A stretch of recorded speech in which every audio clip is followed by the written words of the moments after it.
वाक्यकारं वररुचिं भाष्यकारं पतंजलिं पाणिनिं सूत्रकारं च प्रणतोस्मि मुनित्रयम्। मुनित्रयाय नमः। चलिए, हम लोगों ने प्लुत विधायक सूत्र देखे ना थोड़े बहुत। हाँ। कौन कौन सूत्र देख लिया? वाक्य से ते है प्लुत उदात्त के अधिकार में आते हैं जो अप्लुत वदुपस्थित और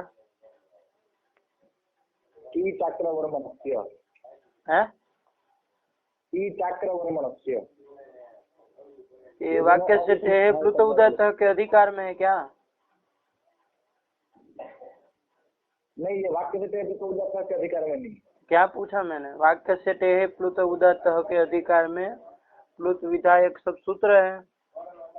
हाँ। तो वो प्लुत विधायक सूत्रों में हम लोगों ने देख लिया क्या दूर क्या कहते हैं अप्रत्यभिवादी शुद्रे, ये देख लिया ना। उसके बाद कौन कौन देखे ये पूछ रहा हूँ। तो तुम तो कह रहे हो ई चाक्रवर्मण से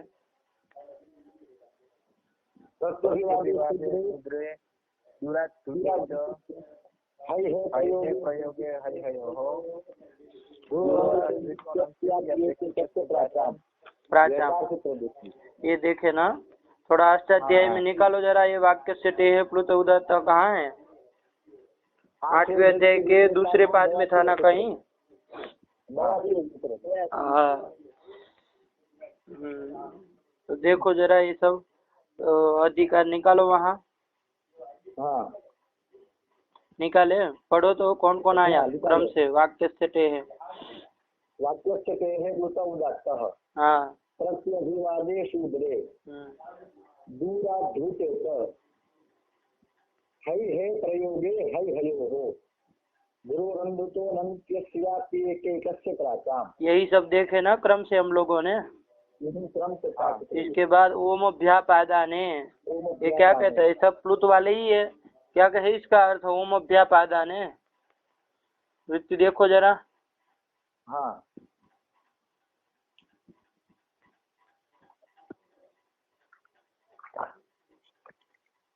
ओम अभ्यादाने है ना।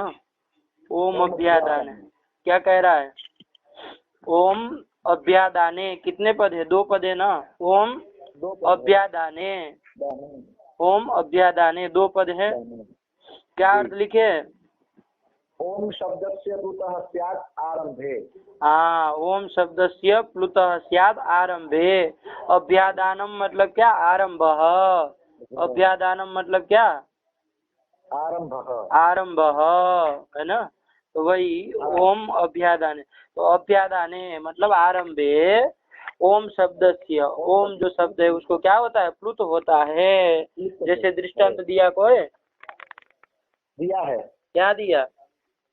ओम अग्निमीले पुरोहितम। अच्छा, हाँ, वहाँ आरंभ में है ना ओम। अरे ऋग्वेद का प्रथम मंत्र है ना भाई। हाँ। तो उसका प्रारंभ में क्या है?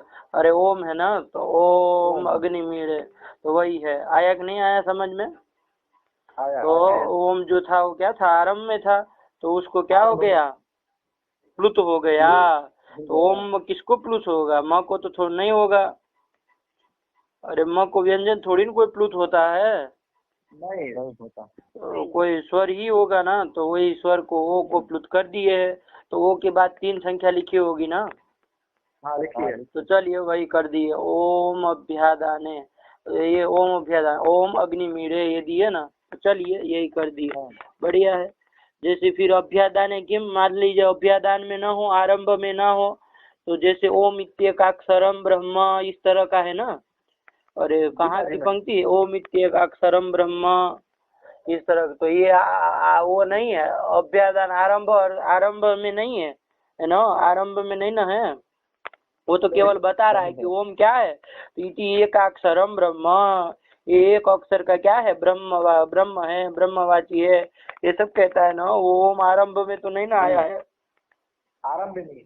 हाँ, तो ओम जो है वो आरंभ में नहीं है। चलिए तो वही कर दिया। अभ्यादाने इति किम ओम इत्येक अक्षरम ब्रह्म इति। चलिए आ गया। यही ये प्लुत करने वाले सब सूत्र इसी तरह आगे ये यज्ञ कर्मणि प्रणवस्तेः याज्ञान्तः ब्रूहि प्रेस्य श्रौषड वौषडा वाहनाम आदे है। तो ये सब है, ठीक है ना, प्लुत करने वाले सूत्र ही है। अब आप लोगों का काम है कि प्रत्येक सूत्र का अर्थ आप सामान्य रूप से तो देख ही लिए, जब आएगा तब देखा जाएगा, उसको पढ़ेंगे। लेकिन सामान्य जब प्लुत प्रकरण का एक थोड़ा बहुत हम लोगों ने विचार किया तो प्रत्येक सूत्र का सामान्य अर्थ तो आना ही चाहिए ना फिर। अरे कभी भी कहीं पर भी प्लुत विषय एक बात चले तो इतने में ही है, प्लुत करने वाले सूत्र और कहीं तो है नहीं, बस इतने ही सूत्र है आपके। आप आद परिसमाप्ति पर्यंत, है ना, वाक्य से टेह प्लुत उदात 82 है, वहां से लेके वो 5 समाप्त होता है वहां तक के है। तो इतने सूत्र दिमाग में रहेंगे तो कहीं पर भी प्लुत में नहीं फंसेंगे। प्लुत की बात चलेगी तो आपको दिमाग में तुरंत आ जाएगा, हाँ इसके द्वारा प्लुत हो जाएगा, इसके द्वारा हो जाएगा, है ना।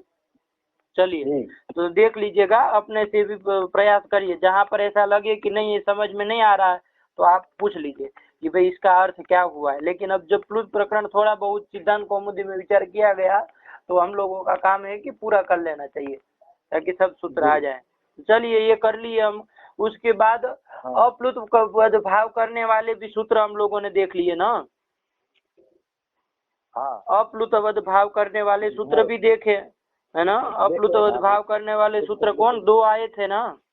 2 आए थे, कौन कौन, ई चाक्रवर्मणस्य, ठीक है ना। ई चाक्रवर्मणस्य विभाषा है, प्राप्त विभाषा है, वो जो है ना अप्लुतवद उपस्थित है पूर्व वाला, वो नित्य करता है। आया कि नहीं आया? आया। ये दोनों कहाँ के, ये वाक्य से टे प्लुत उदात्त के अधिकार में है क्या? ये वाक्य से अधिकार में नहीं है ना, कहाँ है फिर? 6:1 में होंगे ना, 6वें अध्याय में।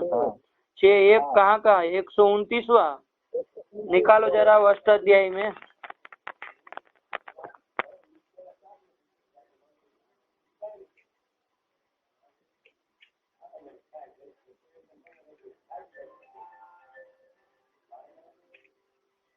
चलो निकाले, बोलो क्या है?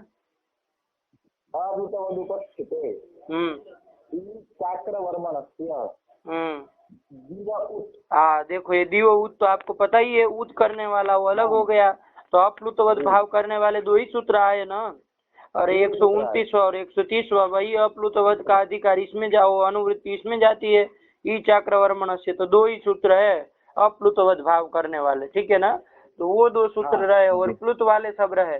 तो कहीं पर भी प्लुत के विषय में समस्या होगी, प्रकृति भाव के विषय में समस्या होगी?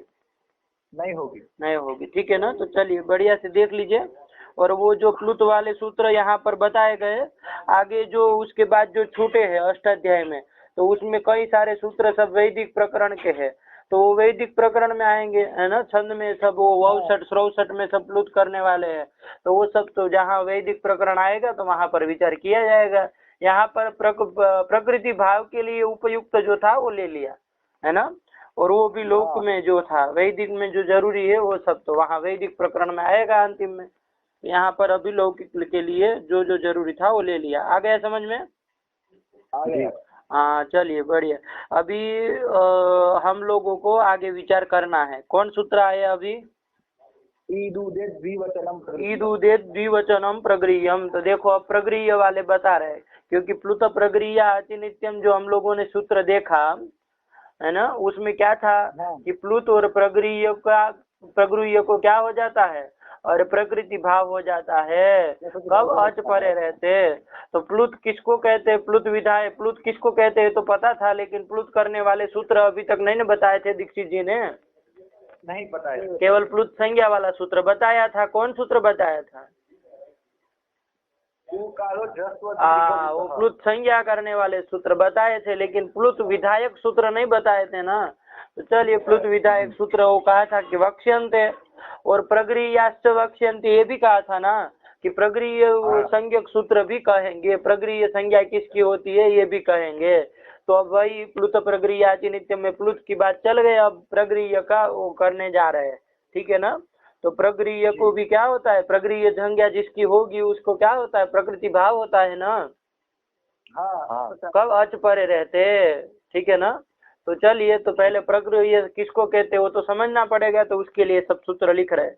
तो कौन आया सबसे पहला सूत्र? ईदुदेत द्विवचनम प्रगृह्यम। ईदुदेत द्विवचनम प्रगृह्यम, यही है, ठीक है ना। अष्टाध्यायी में निकालिए जरा ये सूत्र ईदुदेत।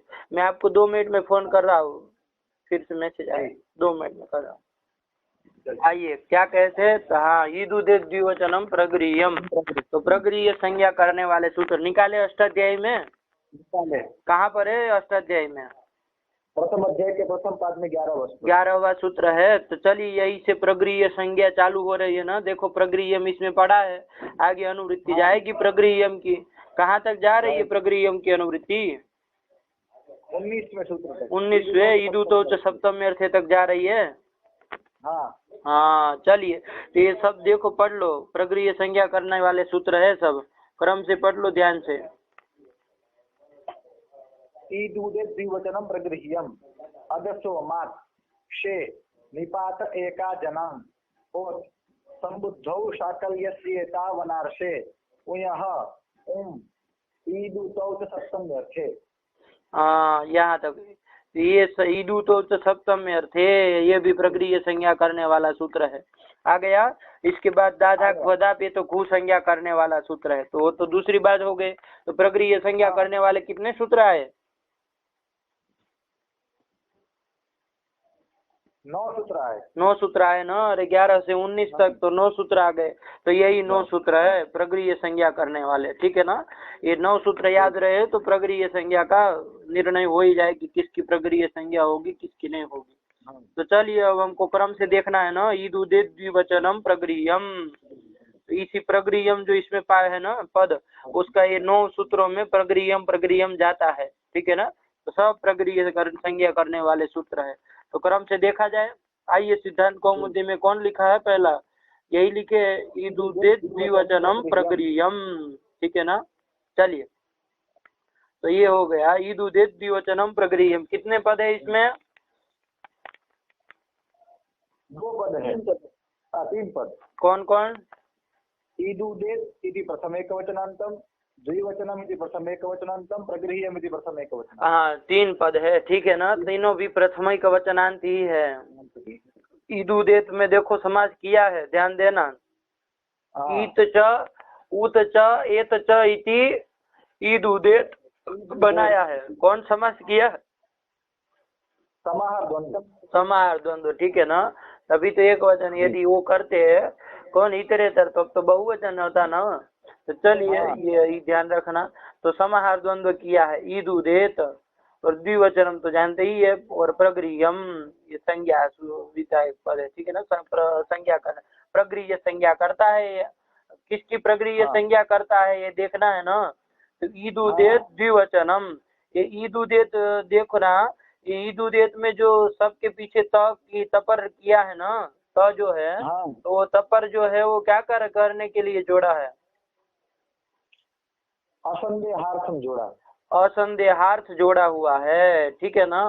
और ये तपर करण इसको नहीं मान सकते क्या? नहीं मान सकते। क्यों? अरे ये ईत करके वो रस, ये ई जो है वो कैसा लिखा, दीर्घ लिखा है ना।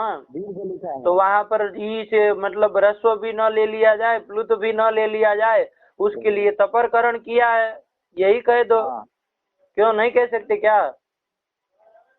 नहीं, वो तपर तत्कालस्य में हमने देखा था कि जो दीर्घ और प्लुत के पीछे जो तपरकरण है वो तपर तत्कालस्य के उदाहरण नहीं है।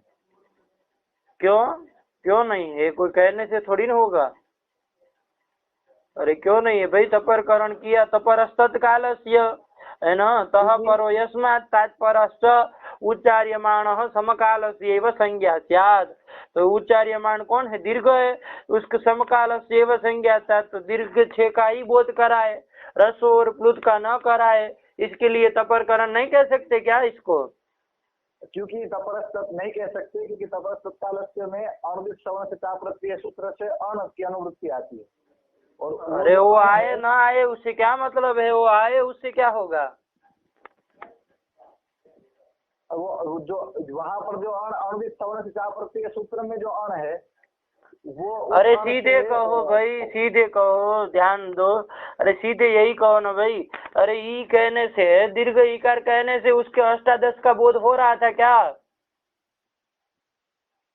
नहीं, अणुदित से नहीं होता क्या? दीर्घ इकार के द्वारा अष्टादशों का बोध वो नहीं कराएगा अपने सवर्णियों का? वो कराएगा। क्यों नहीं कराएगा? वो तो करवाएगा अनुदित समस्या प्रत्यय। हाँ तो फिर, अरे अणुदित के अ से, अणुदित के अण से ये ई भी आ गया ना अण में। हाँ हाँ, तो ये नहीं कराएगा अपने सवर्ण से संज्ञा त्याग करके, ये भी अपने सवर्णीय अष्टादश का संज्ञा नहीं कराएगा। इसी प्रकार उकार भी अपने अष्टादश की संज्ञा नहीं कराएगा, इष्टादश का बोध नहीं कराएगा। इसी तरह एकार भी अपने द्वादश का बोध नहीं कराएगा। कराएगा। तो फिर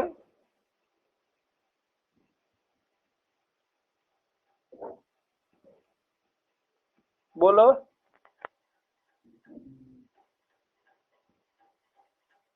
अरे कहाँ कराएगा भाई? अणुदित कहाँ कराएगा? कैसे कराएगा बताओ? ये अविद्यमान अण है क्या? ये अण में आता है क्या ई, दीर्घ ई? नहीं, दीर्घ ही नहीं आता। क्यों नहीं आता भाई? अरे रस्व आता है तो उसके द्वारा, अरे अण में ई रस्व आता है कि नहीं आता है? तो वो अण का ई जो आता है वो अपने अष्टादश का बोध नहीं कराएगा। अरे अणुदित, अणुदित मतलब अण क्या समझते हैं आप अणुदित के अण से? अविद्यमान अण का, अविद्यमान अण है वो अपने सवर्णियों का बोधक होता है ना। हाँ तो फिर अण, जो अण मतलब क्या समझते हो ये कह रहा हूँ पागल। अण मतलब अ इ उ ऋ ऋ ए ओ ऐ ओ हय वर ल, यही है ना? पठित जो है? हाँ, वर्ण समानय में पठित जितने है वो अण, तो वो नहीं आएंगे, इसके सवर्णी नहीं गृहित होंगे। अरे दीर्घ इकार नहीं गृहित होगा अण कहने से। होगा, हो जाएगा। हाँ, जो कहिए उसमें आए आप लोगों के, अपना को दिमाग दिमाग है कि नहीं? अरे थोड़ा दिमाग लगाओ, सोच के बोलो। मैं जो कह रहा हूँ वैसे मत जाओ। अरे मैं तो आपको वो कर रहा हूँ, आप लोग तो मतलब जो हाँ हाँ करते जा रहे हैं जो कह रहा हूँ। अरे अपना दिमाग लगा के बोलो, क्या हूँ कर रहे हैं? पेड़ों की तरह मत बनो, बैल होते जा रहे हैं ऐसा लग रहा है। अरे समझो बात को, क्या कहा मैंने? अरे अणुदित के अण से किसका बोध होता है? कभी कह रहा है कि वर्ण समामनाय का ही बोध होता है। मैंने कहा अरे वहाँ ई से तो उसके सवर्णी का बोध नहीं होगा। अरे अण में जो दीर्घ ई भी तो कहा जाता है, वो नहीं गृहीत होगा।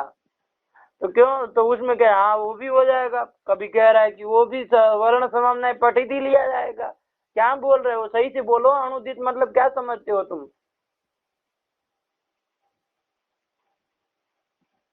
अरे बोलो ना भाई। अनुदित मतलब जो अण है मतलब वर्ण समानय में जो पठित अण, अण प्रत्याहार में जो वर्ण समानय में पठित जो अक्षर है वही अपने सवर्णियों का बोध करवाएंगे। तो क्यों भाई, क्यों नहीं? क्यों वो दीर्घ जो है, दीर्घ इकार है, वो अपने सवर्णी का बोध नहीं कराएगा?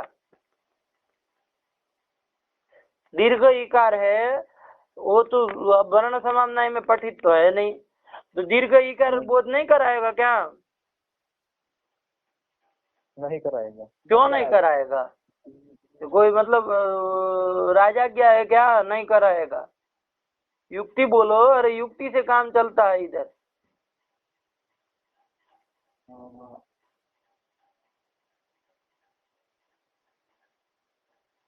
अरे इको एणची, जैसे इको एणची था, इको एणची सुधी दीर्घ इकार था, वहां पर भी लगा कि नहीं लगा?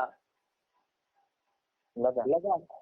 सुधी दीर्घ इकार था तो वहां पर फिर इको एणची कैसे लगा दिए?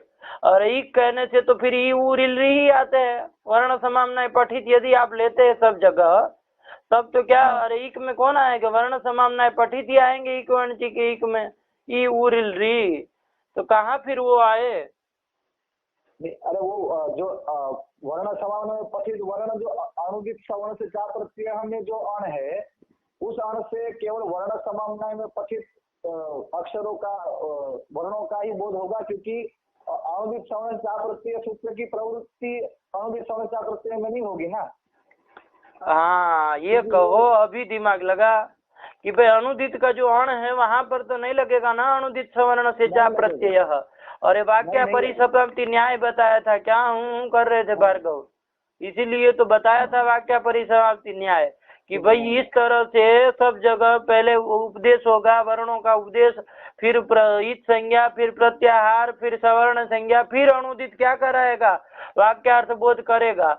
इस अनुदित के द्वारा अन्यत्र सवर्णानाम ग्रहणम भवति न स्वस्मिन् स्वांगे, वो अनुदित अपने अण में नहीं न लगेगा और ना तो स्वांग में, ना जलो इत्यादि में कहीं नहीं लगेगा।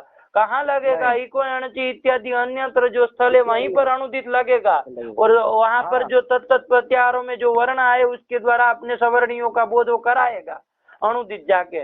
लेकिन यहाँ पर अनुदित में जो अण है उसमें तो अनुदित नहीं लगाया है, नहीं लगाया है, तो अनुदित के अण से केवल किसका बोध होगा, वर्ण समन्वय में पठितों का ही ग्रहण होगा। जैसे नाच जलों में कह रहे थे ना कि अच से और हल से वर्ण समानाएं पठित ही लिए जाएंगे, है ना। उसी प्रकार अनुदित के अण से भी केवल वर्ण समानाएं पठित ही लिए जाएंगे। और जब ये कर देंगे तो अब जो अनुदित का अर्थ करेंगे तो क्या अर्थ होगा कि वर्ण समानाएं पठित जो अण है अ ई उ ऋ जो है ये अपने सवर्णों के क्या होते हैं, ग्राहक होते हैं, बोधक होते हैं, यही अर्थ हो जाएगा।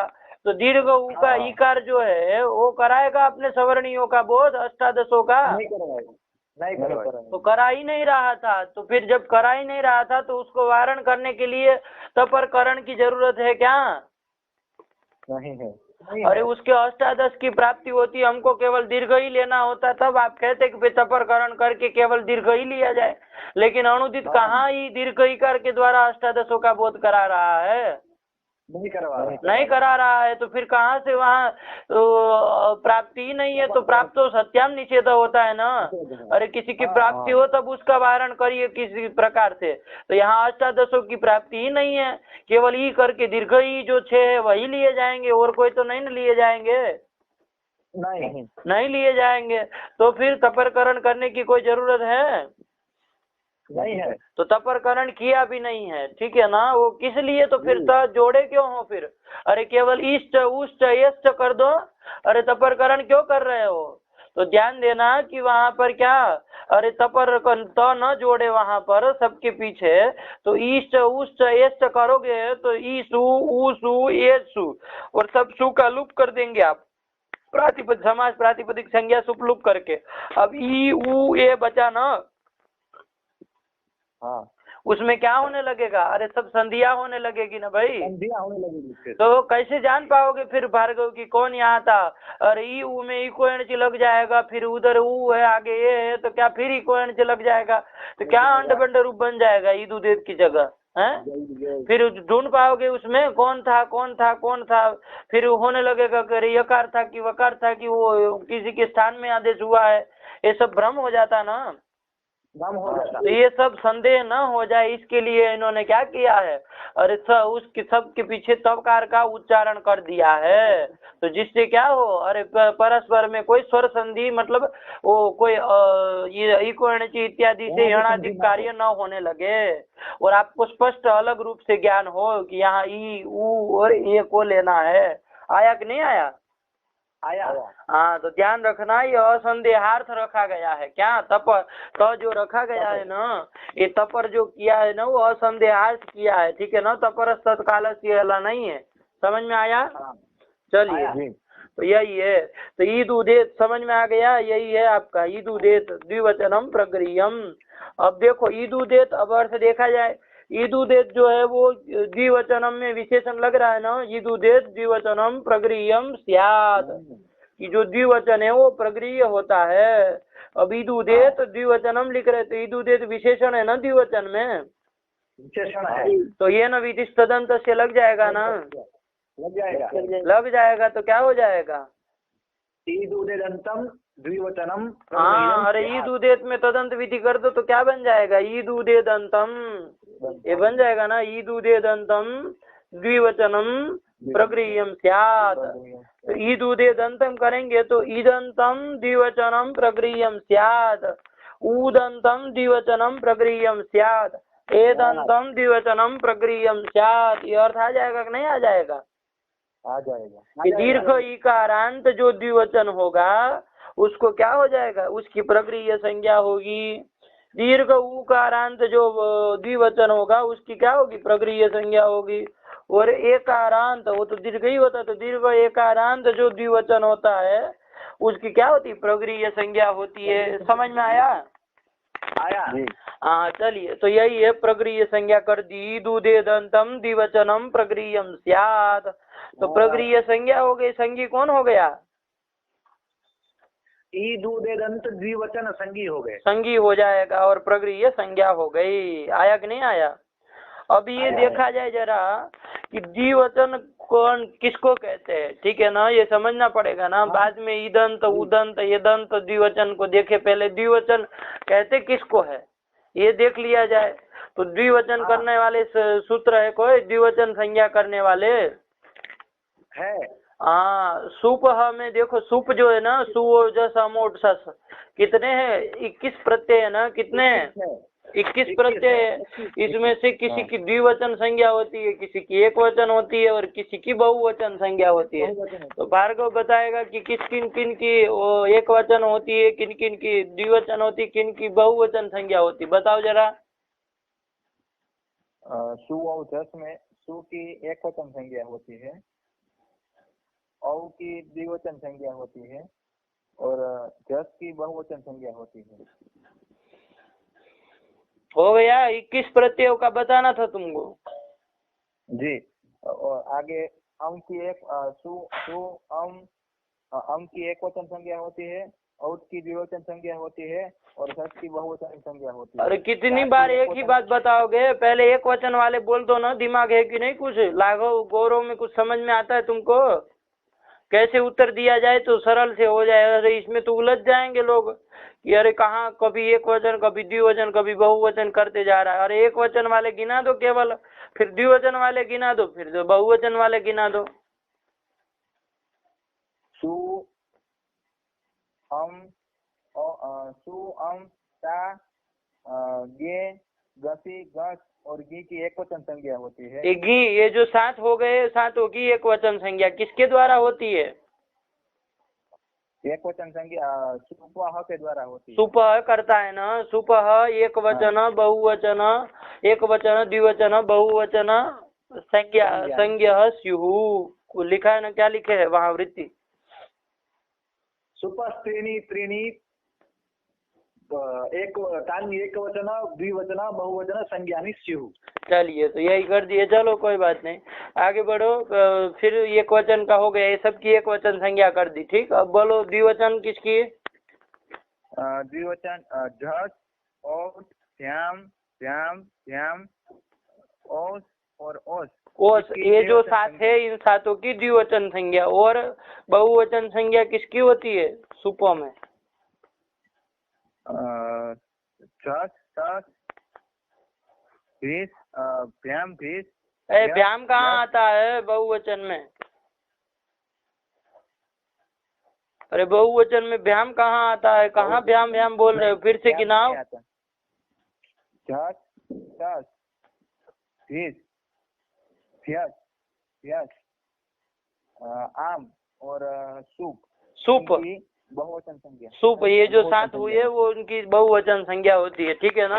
एक वचन द्विवचन बहुवचन संज्ञा इन 7 की क्रम से हो जाएगी, सुपर सूत्र के द्वारा हो जाती है। और कोई भी सूत्र है ना इस तरह से एक वचन द्विवचन बहुवचन संज्ञा करने वाला? नहीं। कौन सूत्र है? अरे तान्य एक वचन द्विवचन बहुवचन अन्य कशः, ये भी है ना? अरे सुपर के पूर्व वाला यही सूत्र है। ये भी एक वचन द्विवचन बहुवचन संज्ञा करता है। ये किसकी करता है? ये तिंगों में करता है। ठीक है ना? इसमें तिंग तिंग स्त्रीणी त्रीणी से तिंग की अनुवृत्ति आती है। तिंग, तो तिंग की करता है एक वचन द्विवचन बहुवचन संज्ञा। तो तिंग में ध्यान दो। अरे तिंग में तिप तजी सिप स्थ मिब बस मस ये नोट हो इधर परस्मय पद वाले हो गए। और फिर तो आतम जो था साथम थम ईड वही महिंग, ये आपके आत्मने पद वाले नोट हो गए। अब इसमें से किसकी किसकी एक वचन संज्ञा होती है भार्गव, किसकी किसकी द्विवचन होती है, किसकी किसकी बहुवचन संज्ञा होती है? तान्य एक वचन द्विवचन बहुवचन अन्य कस सूत्र के द्वारा बताओगे? हाँ बोलो फटाफट। ती, सिप, सिप और मित की एक वचन संज्ञा होती है। तस, खस और मस की द्विवचन संज्ञा होती है। अरे मस कहाँ आया भाई द्विवचन में? मस कहाँ आया? वस वस। तो तुम तो मस बोले थे, फिर से बोलो। सिप, सिप और मित की एक वचन संज्ञा होती है। तस, खस और वस की द्विवचन संज्ञा होती है। और जी, ख और मस की बहुवचन संज्ञा होती है। हाँ बहुवचन संज्ञा, ये तो इसके हो गए परस्मी पद वाला। आत्मने पदों में आत्मने पदम में त, खास और ईड की एक वचन संज्ञा होती है। हाँ आताम, आथाम और वहिंग की द्विवचन संज्ञा वहिंग नहीं है भाई, वहिंग नाम का कोई है ही नहीं भाई। वही वही वही है। हाँ फिर वहाँ गीत कहाँ कर दे रहे हो? और ज, ध्वम और मही की बहुवचन संज्ञा होती है। वहाँ महिंग है, वहाँ तो कहाँ है ना जी। तो चलो इन सब की क्या बहुवचन संज्ञा? तो अब बोल दो इसमें केवल द्विवचन वाले कौन कौन है? आज परस्मै पद में तस, तस, थस और वस की द्विवचन संज्ञा होती है। और आत्मने पदम में आताम, आथाम और वही की द्विवचन संज्ञा होती है। आ गया? तो तिंग में छह हो गए ना द्विवचन संज्ञा का। जी। और सुप में द्विवचन संज्ञा कितने हो गए थे? 7 हो गए थे। ठीक है ना, तो यही सब द्विवचन संज्ञक है। ध्यान में आया? तो चलिए द्विवचन करने वाले सूत्र बस यही 2 है ना, तान्य एक वचन द्विवचन बहुवचन अन्यकसः और सुपः। चलिए तो यही कर दिया द्विवचन संज्ञा। आगे समझ में करण आया ना? समझ में आया? हाँ, तो ये सब द्विवचन संज्ञा इन सब की होती है, ध्यान रखना। अब क्या कह रहे हैं? अर्थ क्या किया हम लोगों ने? ईदुदे दंतम द्विवचनम प्रगृह्यम स्यात्। ईदुदे दंत जो द्विवचन हो, इदंत उदंत अथवा एदंत जो द्विवचन होता है उसकी प्रगृह्य संज्ञा होती है। आया? हाँ अब देखो यहाँ पर जरा क्या क्या है, क्या उदाहरण दिया? हरि ये तो ठीक है ना, ये दिया। हरि शब्द का कहाँ बन जाएगा? हरि ये रूप भार्गव प्रथमा द्विवचन। हरि का क्या कहाँ का बनता है? हरि शब्द में है प्रथमा द्विवचन। हाँ प्रथमा द्विवचन में बन जाएगा ना हरि। अब देख कैसे बनेगा? अरे हरि शब्द से कौन लाएंगे प्रथमा द्विवचन में? औ लाएंगे, तो हरि अग्रे औ कर दिया। अब कौन सूत्र लगाएंगे? हरि अग्रे औ हो गया।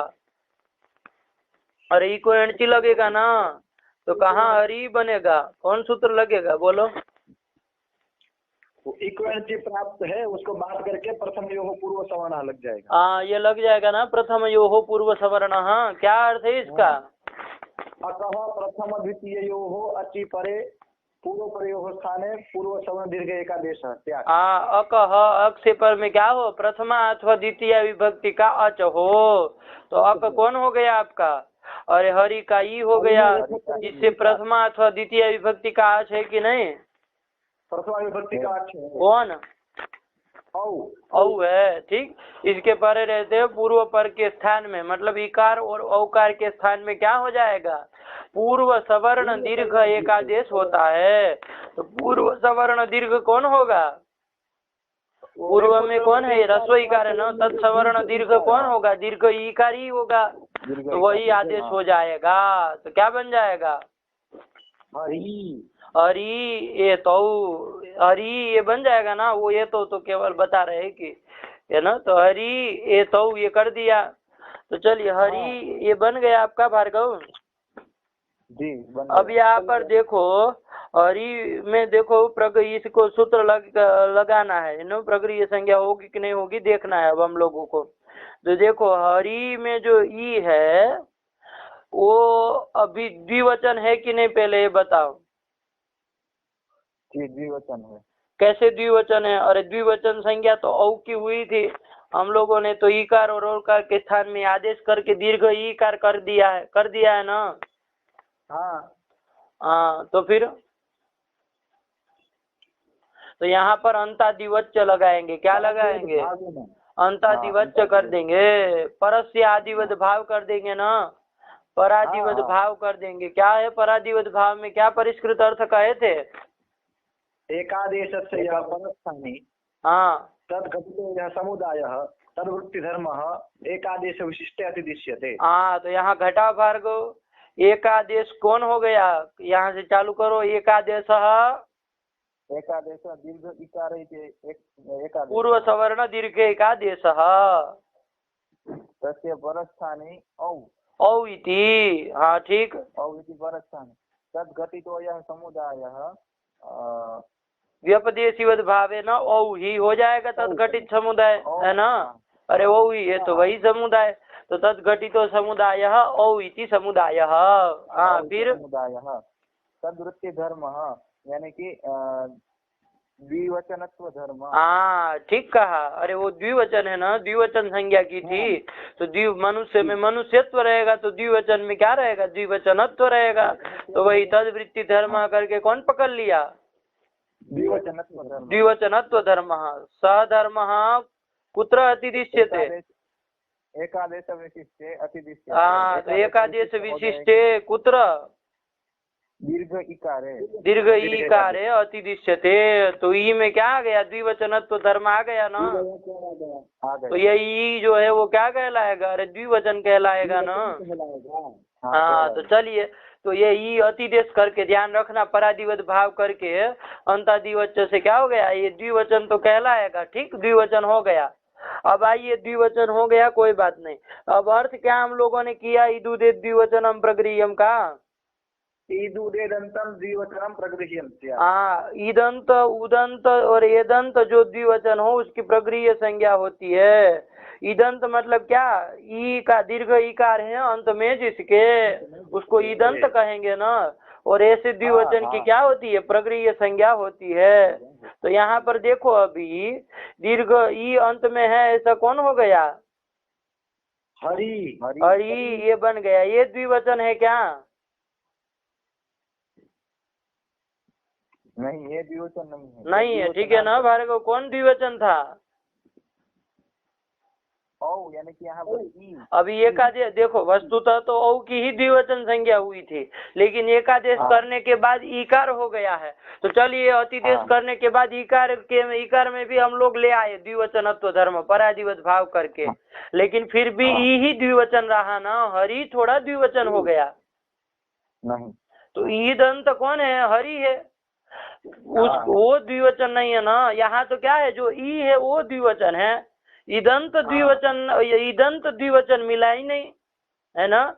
यहाँ तो ईकार रूप द्विवचन मिल रहा है ना। जो ईकार है वही द्विवचन है। वो भी अतिदेश करने के बाद। तो ईकार जो है वही द्विवचन है। ईदंत जो हरि है वो द्विवचन है नहीं, तो कैसे करेंगे फिर? तो देखो यहाँ पर ध्यान देना, ई जो है ना आपका, ये ई को व्यपदेशीवत भावे न क्या मान लेंगे? ईदंत मान लेंगे। क्या मान लेंगे? ईदंत मान लेंगे। केवल ईकार को ध्यान रखना, हरि को नहीं। अरे हरि को ईदंत मानेंगे, हरि तो ईदंत है ही, उसमें कोई समस्या नहीं, लेकिन वो द्विवचन नहीं ना हो रहा है। नहीं। तो क्या करेंगे? जो दीर्घ ईकार है ना, वो दीर्घ ईकार को ही व्यपदेशीवत भावे नाम क्या मान लेंगे? उसको ईदंत मान लेंगे। अरे मान लीजिए कोई एकला है तो वही ज्येष्ठ और वही कनिष्ठ होता है ना। तो यहाँ पर भी जो ईकार है वो अकेला है द्विवचन, तो वही ये ईदंत है। और वही जो कहिए वही है, वही ईकार आदि भी कहिए चाहे ईदंत कहो। आया कि नहीं आया? आया। तो व्यपदेशीवत भावे ना ये ई जो केवल है उसको क्या मान लेंगे? ईदंत मान लेंगे।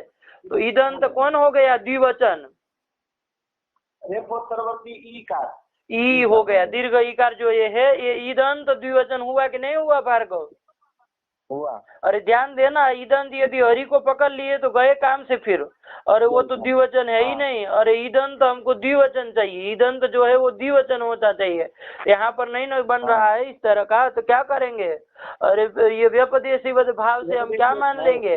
ये जो दीर्घ ईकार है ना उसी को स्वयं को ईदंत मान लेंगे। आया कि नहीं आया? आया। तो वही ईदंत हो गया, एक ईकार जो वही ईदंत है और वो द्विवचन तो है ही, उसमें नहीं ना, उसमें कोई समस्या नहीं ना। नहीं है। तो ईदंत द्विवचन कौन हो गया? दीर्घ ईकार जो आया ना हरि में, जो दीर्घ ईकार है वही क्या है आपका? वही ईदंत द्विवचन हो गया। तो इसकी क्या हो जाएगी? प्रगृह्य संज्ञा हो जाएगी। समझ में आया? अरे दीर्घ ईकार की ही प्रगृह्य संज्ञा होगी। ये मत कह देना कि हरि की प्रगृह्य संज्ञा हुई है। अरे दीर्घ ईकार की ही प्रगृह्य संज्ञा हुई है। बात समझ में आई? हाँ, तो चलिए इसी तरह से घटाना है। देखो तो इसकी प्रगृह्य संज्ञा हो गई। अब प्रगृह्य संज्ञा का क्या फल है? अरे या संज्ञा सासा प्रयोजनमति भवेत, तो ये भी संज्ञा है ना, इसका क्या प्रयोजन है? प्रकृति भाव। प्लुत प्रक्रिया अचि नित्यम के द्वारा प्रकृति भाव, पूरा बोला करो, सूत्र भी बोला करो। और प्रकृति भाव तो रित्य कहसी भी होता है, उसमें कहाँ प्रक्रिया की जरूरत है? नहीं, प्लुत प्रक्रिया अचि नित्यम के द्वारा जो प्रकृति भाव करना है उस यही प्रयोजन है इसका प्रक्रिया का। तो देखो हरि आगे ये तो जोड़ा गया है ना, हरि ये तो। अब यहाँ पर ये कौन संधि होती? यहाँ पर जरा विचार करो। यहाँ पर अरे इको यण जी से यण हो जाता भाई, एक से पर में यण है, फटाफट बोला करो। इको यण जी से यण प्राप्त था ना। लेकिन इसके द्वारा क्या हो गया? और ईकार की किसकी प्रक्रिया संज्ञा हो गई? ईदंत द्विवचन जो ईकार है उसकी प्रक्रिया संज्ञा हो गई। और प्लुत प्रक्रिया अचि नित्यम कहता है ना भाई, अच यदि पर में हो तो प्लुत और प्रक्रिया को क्या हो जाता है? प्रकृति भाव हो जाता है। तो यहाँ अच पर मिल गया ये तो का ये, तो उसके परे रहते जो प्रक्रिया है, कौन प्रक्रिया है? दीर्घ ईकार, उसको क्या हो जाएगा? प्रकृति भाव हो जाएगा। मतलब वो स्वरूपेण अवस्थित रहेगा, उसमें कोई विकार नहीं होगा। ठीक है ना? तो चलिए, तो वही हरि ये तो अलग अलग ही रहेगा। ठीक है ना जी? हाँ, अरे नित्य करता है ना प्रक्रिया संज्ञा, और प्लुत प्रक्रिया अचि नित्यम तो वो भी नित्य ही करता है। तो नित्य तो है ही, तो इसलिए वो यही रूप बनेगा, हरि ए तो। आ गया समझ में? आ गया। हाँ, चलिए तो इसी तरह का बना लेना। ठीक है ना? और दूसरा उदाहरण क्या दे रहे हैं? विष्णु इमौ। विष्णु इमौ ये है ना, विष्णु इमौ। अब देखो विष्णु इमौ में यहाँ कौन सा विष्णु कहाँ का रूप है? ये प्रथम द्विवचन का है। द्विवचन का है ना विष्णु। तो देखो विष्णु शब्द है रस्व उकारांत, उससे क्या लाएंगे? प्रथम द्विवचन में औ प्रत्यय आएगा। तो विष्णु अगर औ है तो यहाँ क्या होगा फिर? कौन सूत्र लगाया है? प्रथम यो हो पूर्व सवर्ण। हाँ है ना, अक हो गया विष्णु का उकार, उससे पर में प्रथमा अथवा द्वितीय संबंधी अच होना चाहिए ना, तो है ही। तो उसके पूर्व पर के स्थान में, मतलब उकार और औकार के स्थान में क्या हो जाएगा? पूर्व सवर्ण दीर्घ एकादेश हो जाएगा। तो पूर्व में कौन है? उकार है ना। तत्सवर्ण जो दीर्घ कौन होगा? ऐसा दीर्घ उकार होगा, उसको वही आदेश हो जाएगा, वही एक आदेश हो जाएगा। तो क्या हो जाएगा? उकार और औकार के स्थान में दीर्घ उकार हो जाएगा। तो विष्णु बन गया। आगे क्या है? इमौ है। ठीक है ना? चलिए, तो वो तो प्रकृति भाव का फल बताने के लिए लिखा है। तो चलिए अभी हमें विष्णु में देखना है। तो क्या हो गया? यहाँ पर भी करना है ना, प्लुत प्रक्रिया अचि नित्यम से प्रक्रिया संज्ञा। तो देखो ये पहला वाला जो उदाहरण था वो ईदंत द्विवचन की प्रक्रिया संज्ञा हुई थी। अब आया उदंत द्विवचन की प्रक्रिया संज्ञा का ये उदाहरण है। ठीक, तो देखो यहाँ पर उदंत कौन है? यहाँ पर उदंत तो यहाँ पर विष्णु है, वो तो द्विवचन नहीं ना है। उसके पहले एक बात और भी देखो, ये जो दीर्घ उकार है ना, उसमें द्विवचन तो धर्म आ जाएगा, किसके द्वारा आ जाएगा? हाँ, क्या पराधिवत भाव करने से आ जाएगा ना। कैसे आएगा? बोलो घटाव करण।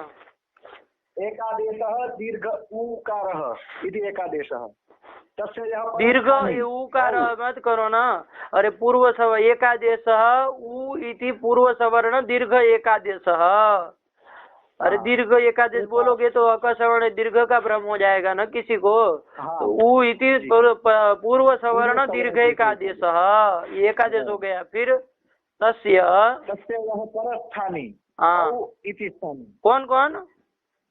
औ औ औ इति परस्थानी। तद्घटितो यः समुदायः व्यपदेशिवद् भावेन औ इति समुदायः। ठीक। तद्वृत्तिधर्मः द्विवचनत्वधर्मः। तद् एकादेश विशिष्टे उ इति पूर्वसवर्ण दीर्घेकादेशे अतिदिश्यते। एकादेश विशिष्टे उ इति एकादेशे अतिदिश्यते। ठीक है ना। तो चलिए एकादेश विशिष्टे अतिदिश्यते तो उ में द्विवचनत्व धर्म आ गया। तो ये ऊ जो दीर्घ ऊ आपको दिख रहा है विष्णु में वो दीर्घ ऊ के ये द्विवचन तो हो गया कि नहीं हो गया? अब यहाँ ईदु द्विवचनम प्रक्रियम कैसे लगेगा? अरे उदंत द्विवचन की प्रक्रिया संज्ञा होती है ना। तो यहाँ उदंत कौन है? विष्णु है। ये द्विवचन है क्या? अरे उदंत जो है वही द्विवचन होना चाहिए। तो यहाँ उदंत तो विष्णु है, वो द्विवचन है क्या? वो नहीं है। द्विवचन तो केवल कौन है? वो उदंत नहीं है कि नहीं? आया कि नहीं आया? तो इसलिए क्या करेंगे यहाँ पर भी वही करना, वही प्रक्रिया। क्या करोगे? व्यपदेशी भाव है ना, ये जो ऊ है उसी को क्या मान लेंगे? उदंत मान लेंगे। तो उदंत कौन हो गया? ऊ हो गया, व्यपदेशी भाव है ना, और वो द्विवचन है ही। तो इसकी क्या हो जाएगी? उदंत द्विवचन मिल गया, उसकी क्या हो जाएगी? प्रक्रिया संज्ञा हो गई। ठीक है ना। तो विष्णु में जो दीर्घ उकार है उसकी क्या हो गई? वो प्रक्रिया संज्ञा हो गए। और पर में क्या था? विष्णु इमो है ना। अब यहाँ पर कौन संधि होती? यण संधि हो जाती ना, यण हो जाता, वकार होने जा रहा। लेकिन प्लुत प्रक्रिया अचि नित्यम की अच के परे रहते प्रक्रिया को क्या होता है? अरे प्रकृति भाव होता है। तो अच पर में है इमो का ई, तो इसके परे रहते क्या हो जाएगा? प्रक्रिया कौन हो गया? ऊ। ठीक है ना। वो हो गया प्रकृति, उसको प्रकृति भाव हो जाएगा। तो अब तो कोई विकार नहीं ना होगा, इसको कोई संधि इत्यादि कार्य नहीं होंगे। तो चलिए यही विष्णु इमो यही बनेगा। ये हो गया उदंत द्विवचन का उदाहरण हो गया ना। चलिए ये प्रक्रिया संज्ञा कर दिए। अब आया येदंत द्विवचन का उदाहरण देने जा रहे हैं। तो येदंत द्विवचन के लिए क्या लिख रहे हैं? गंगे अमू, ये बन जाएगा ना, गंगे अमू। अब देखो गंगे अमू में कौन शब्द है? गंगे कैसे बनाया है? गंगे कहाँ का है? प्रथमा द्विवचन का रूप।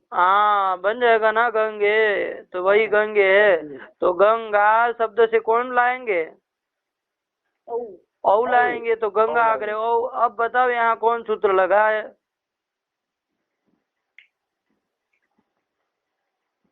अरे प्रथम यो पूर्व सवर्ण लगेगा ना गंगा अग्रे ओ में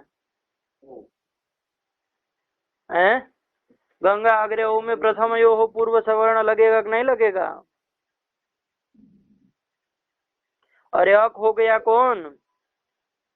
आकाश। आ हो गया, उसके पर में प्रथमा द्वितीय संबंधी अज है ही। तो क्या हो जाएगा? पूर्व सवर्ण दीर्घ एकादेश होगा ना। तो गंगे कैसे बनेगा फिर? अरे ध्यान दो, ये गंगा कैसा है? आबंत है ना। आबंत है। तो आबंत से पर में जो ओंग होता है, मतलब ओ अथवा ओट, उसको क्या आदेश हो जाता है? शी आदेश हो जाता है। शी आदेश हो जाता है। ओंग आप सूत्र है ना। अरे रमा रमे कैसे बनाए थे? रमे। तो वही है। तो ओंग आप ये क्या कहता है? आबंत जो अंग। तो यहाँ आबंत अंग कौन हो गया? अरे गंगा। अरे ओ प्रत्यय किससे? आबंत इससे हुआ है ना, गंगा से हुआ है। तो प्रत्यय परे रहते पूर्व वाला जो उसके अंग संज्ञा। तो कौन अंग हो गया आपका? गंगा अंग हो गया। ये कैसा अंग है? आबंत अंग है ना। आबंत है। इससे पर में जो ओंग है, ओंग मतलब कौन? ओ अथवा औ औट, दोनों में से किसी भी, दोनों को ओंग कहते हैं। ध्यान रखना। ओंग इति प्राचाम संज्ञा, प्राचीन आचार्य लोगों ने ओंग कहा इन दोनों को। लेकिन भगवान पाणिनि औ अथवा औट कहे ना तो वो ओंग से दोनों समझ लेना, औ और ओट कि कोई भी यदि दोनों में से कोई पर में हो तो क्या हो जाता है उसको, अरे शी आदेश हो जाता है। तो शी आदेश हो जा, दीर्घ इकारांत है, ध्यान देना, शी आदेश हो जाता है, उसमें सकार की क्या हो जाएगी, ईच संज्ञा हो जाएगी ना, किसके द्वारा, लसक व तद्धिते है ना, लसक वर्गाः प्रत्ययाद्याः इतः स्युः। चलिए अतद्धिते तो तद्धित का विषय नहीं है, तो चलिए अतद्धिते, तो यहाँ पर क्या कर दिया, सकार की संज्ञा तस्य लोप से लोप कर देंगे तो क्या बचा, गंगा गंगा अग्रे ई बचा ना। तो अब कौन लगेगा, आध गुना हो जाएगा ना। ये नहीं लगेगा क्यों, अरे ये क्यों नहीं लगा आपका, प्रथम यो हो पूर्व सवर्ण, हाँ, और ये भी तो लगेगा, ये क्या कहता था, अतः प्रथम द्वितीय हो अति परे पूर्व परिवस्थाने पूर्व सम दीर्घ एकादेश। तो फिर अरे अवर्ण से पर में क्या हो, अरे अक से पर में प्रथमा द्वितीय का आज हो, तो प्रथमा द्वितीय का आज है ना भाई, यही है वो प्रथमा का है ना, अरे ओम के स्थान में ही किए ना, तो प्रथमा का ही है ये। तो ये इसके परे रहते क्या, पूर्व पर के स्थान में पूर्व सवर्ण दीर्घ एकादेश होना चाहिए ना, तो फिर क्यों नहीं लगा। अरे आद गुण और प्रथम यो हो पूर्व सवर्ण दीर्घ में कौन पर का है, पर का है अरे एक पूर्व प्रयोग के अधिकार पढ़े थे ना आप लोग, ध्यान नहीं है क्या, कौन है दोनों में पर का, अरे एक पूर्व प्रयोग में पहले आद गुण से गुण नहीं आए थे, फिर वृद्धि करने वाले सूत्र आए थे, फिर पूर्व वाले पूर्व सवर्ण पूर्व रूप करने वाले पूर्व, फिर दीर्घ करने वाले, ये सब आए थे ना, तो कौन पर का हुआ, पर का तो ये हुआ प्रथम यो पूर्व सवर्ण, ये हुआ ना, पूर्व का कौन है, आद गुण है, तो परत्वाद भी वही लगेगा ना, प्रथम यो पूर्व सवर्ण, हाँ, तो फिर बताओ, और ये नादीची सूत्र है ना, ये क्या कहता है नादीची,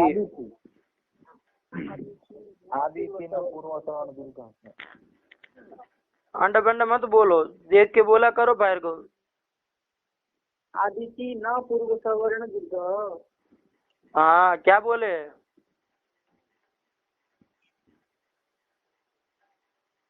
अरे बोलो ना भाई, क्या हुआ अर्थ, बोलो ना, करण नादीची का क्या अर्थ है,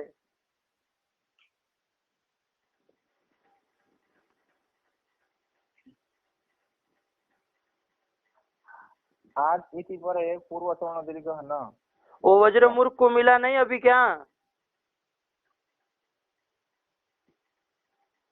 अरे हाँ ना मेरे को जवाब दो कि नहीं तुम मूर्ख तरीके, अभी मिला नहीं है, तो लंठ बोलो ना, कब से बोल रहा हूँ तुमको, क्यों इतनी अक्ल नहीं आती तुमको, क्यों तुमको इतनी अक्ल नहीं है कि उत्तर देना चाहिए तुरंत, हाँ ना में कुछ जवाब तो दो, भांग पीता है साला मूर्ख तरीका, नशेड़ी तरीका, सही से कुछ दिमाग विमाग है कि नहीं तुमको,